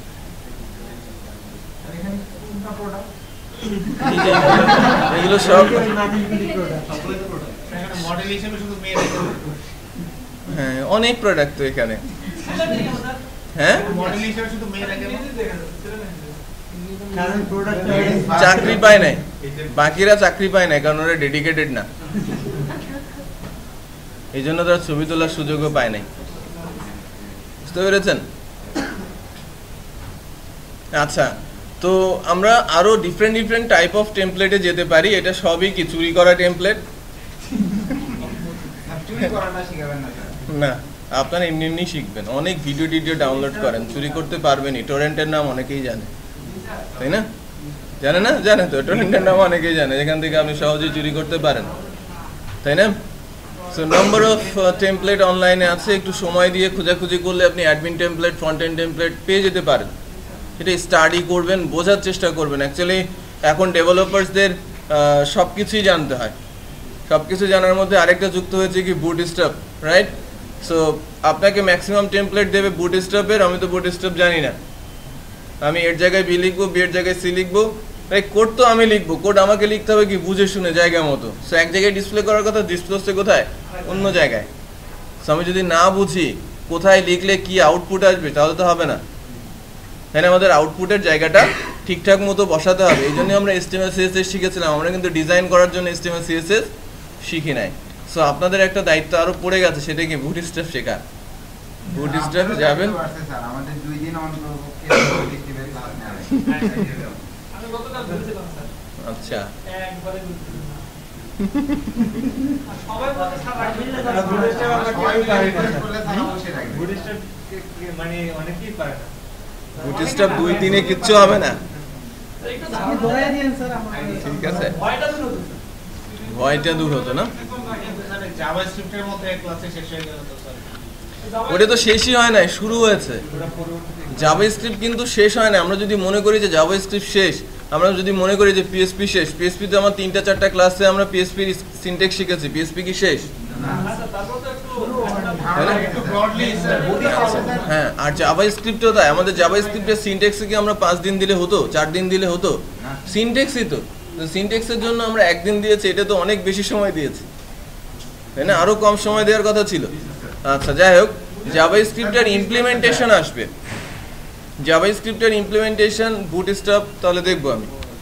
দেখবো না স্যার, সবার দেখা থেকে রিকোয়েস্ট স্যার আমাদের 2টা ক্লাস নিতে হবে অন। আর আমি বলবো স্যার একটা ক্লাসে জাস্ট ধরায় দিবেন, বাকিটা নিজেরা শিখবেন। কারণ স্যার PHP তে আমাদের আমাদের অনেক চলবে না বাকি আছে। লিডার কিন্তু চিন্তা করছে, তিনি এখনো কিছু বলেন নাই।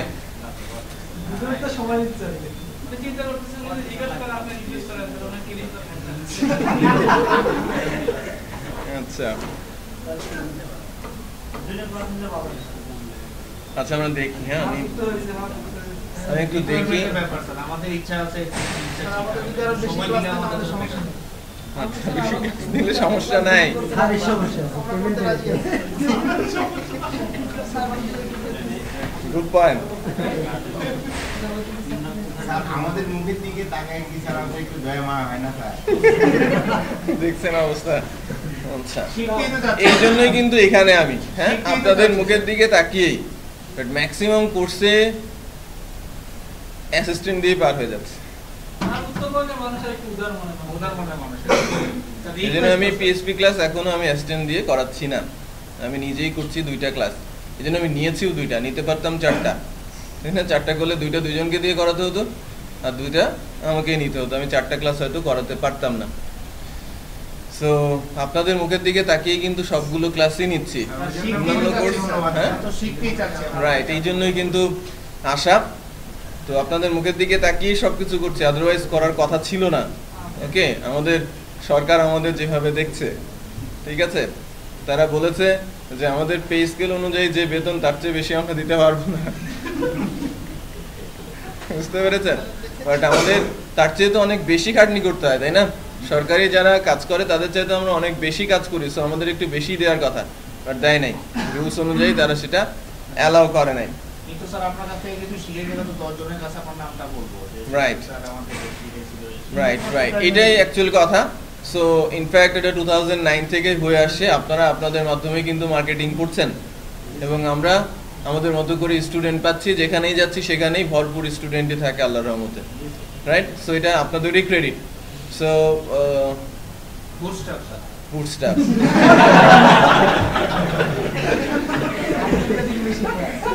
তাল গাছটা আমারই, তাই না? যাই বলেন, তাল গাছ আমারই। সাথে সাথে আপনার প্র্যাকটিস হয়ে গেল। আচ্ছা আচ্ছা, বুটস্ট্র্যাপ আমি আমি আমি অ্যাকচুয়ালি প্রজেক্টটা স্টার্ট করব। প্রজেক্টটা স্টার্ট করার পর একটা প্রজেক্ট করতে একটু সময় লাগবে, কারণ আমি ক্লাসে ইনফ্যাক্ট প্রেশার ক্রিয়েট করছি না। প্রেশার ক্রিয়েট করলেও সবাই সেটা নিতেও পারবে না। আমি সবার কথা চিন্তা করে আগাচ্ছি। আমি যদি টার্গেট করতাম 6-7 জনকে পার ব্যাচে, তাহলে আগেই অনেক দূর চলে যেতে পারতাম, রাইট? আমি টার্গেট করছি যারা আসছে সবাইকে, যাতে সবাই কিছু না কিছু নিয়ে যেতে পারে। যারা একটু ভালো জানছে তারা পরবর্তীতে শিখেই নেবে, আর যারা একটু কম জানছে তাদের যদি আমরা তুলে নিয়ে আসতে পারি, ওইটাই আমাদের লাভ হবে, তাই না? আমাদের জন্য, আমাদের সবার জন্য লাভ হবে। সো আমার পলিসি ওইটাই। সো আমি যদি মনে করি যে না, আমাদের প্রজেক্টটা একটু যদি প্রেশার 2-4টা ক্লাস প্রেশার দিয়ে 2-1টা ক্লাস বের করে আনা সম্ভব হয়, তাহলে আমি বুটস্ট্র্যাপে যাব। বেসিক লেভেলে ফাউন্ডেশন, যেটা ফাউন্ডেশনটা করে দিব, তাই না? যাতে আপনারা পরে ইটের পর ইট গাঁথতে পারেন। ঠিক আছে? আচ্ছা, তো দুইটা টেমপ্লেটই কিন্তু বুটস্ট্র্যাপ দিয়ে করা, আর বুটস্ট্র্যাপের কিছু ধারণা এর ভেতর থেকে জন্মাবে, রাইট? আপনারা করতে করতে দেখতে দেখতে আমি যখন ইউজ করব তখন কোথায় কোথায় কোড বসাতে হয় সেটা কিন্তু আস্তে আস্তে করে বুঝে ফেলবেন। হ্যাঁ, সো এই দুইটা টেমপ্লেট স্টাডি করলেও অনেক কিছু আমরা জানতে পারবো। সো সেই সেন্স থেকে কিছুটা আপডেট হবে। আর বুটস্ট্র্যাপের উপর যদি 2-1টা ক্লাস নেই, তাহলে এর মূল থিমটাও কিন্তু আপনারা ধরতে পারবেন এবং বুঝতেও পারবেন হোপফুলি। তো কিছুটা আন্দাজ করা যাচ্ছে যে আমি এই সফটওয়্যারটাই বলছি। এই সফটওয়্যারটার অ্যাডমিন প্যানেল কোনটা হবে? ওইটা যেটা আমরা এখান থেকে পেলাম, তাই না? ড্যাশবোর্ড অ্যান্ড লগ ইন, মানে লগ ইন করার পর আমি ড্যাশবোর্ডে যাব এবং ড্যাশবোর্ডে আমার বাকি ফিচারগুলো থাকবে, রাইট? এটা অ্যাকচুয়ালি বলছি আমি সফটওয়্যার মোড। আর আমাদের ফ্রন্ট এন্ডটা হচ্ছে এটা, এবং এখানে নাম্বার অফ পেজেস সবই কি ডাইনামিক অবস্থায় আসবে, এবং কন্ট্রোল হবে কোথা থেকে? আমার ওই অ্যাডমিন প্যানেল থেকে। বোঝা যাচ্ছে? সো আমাদের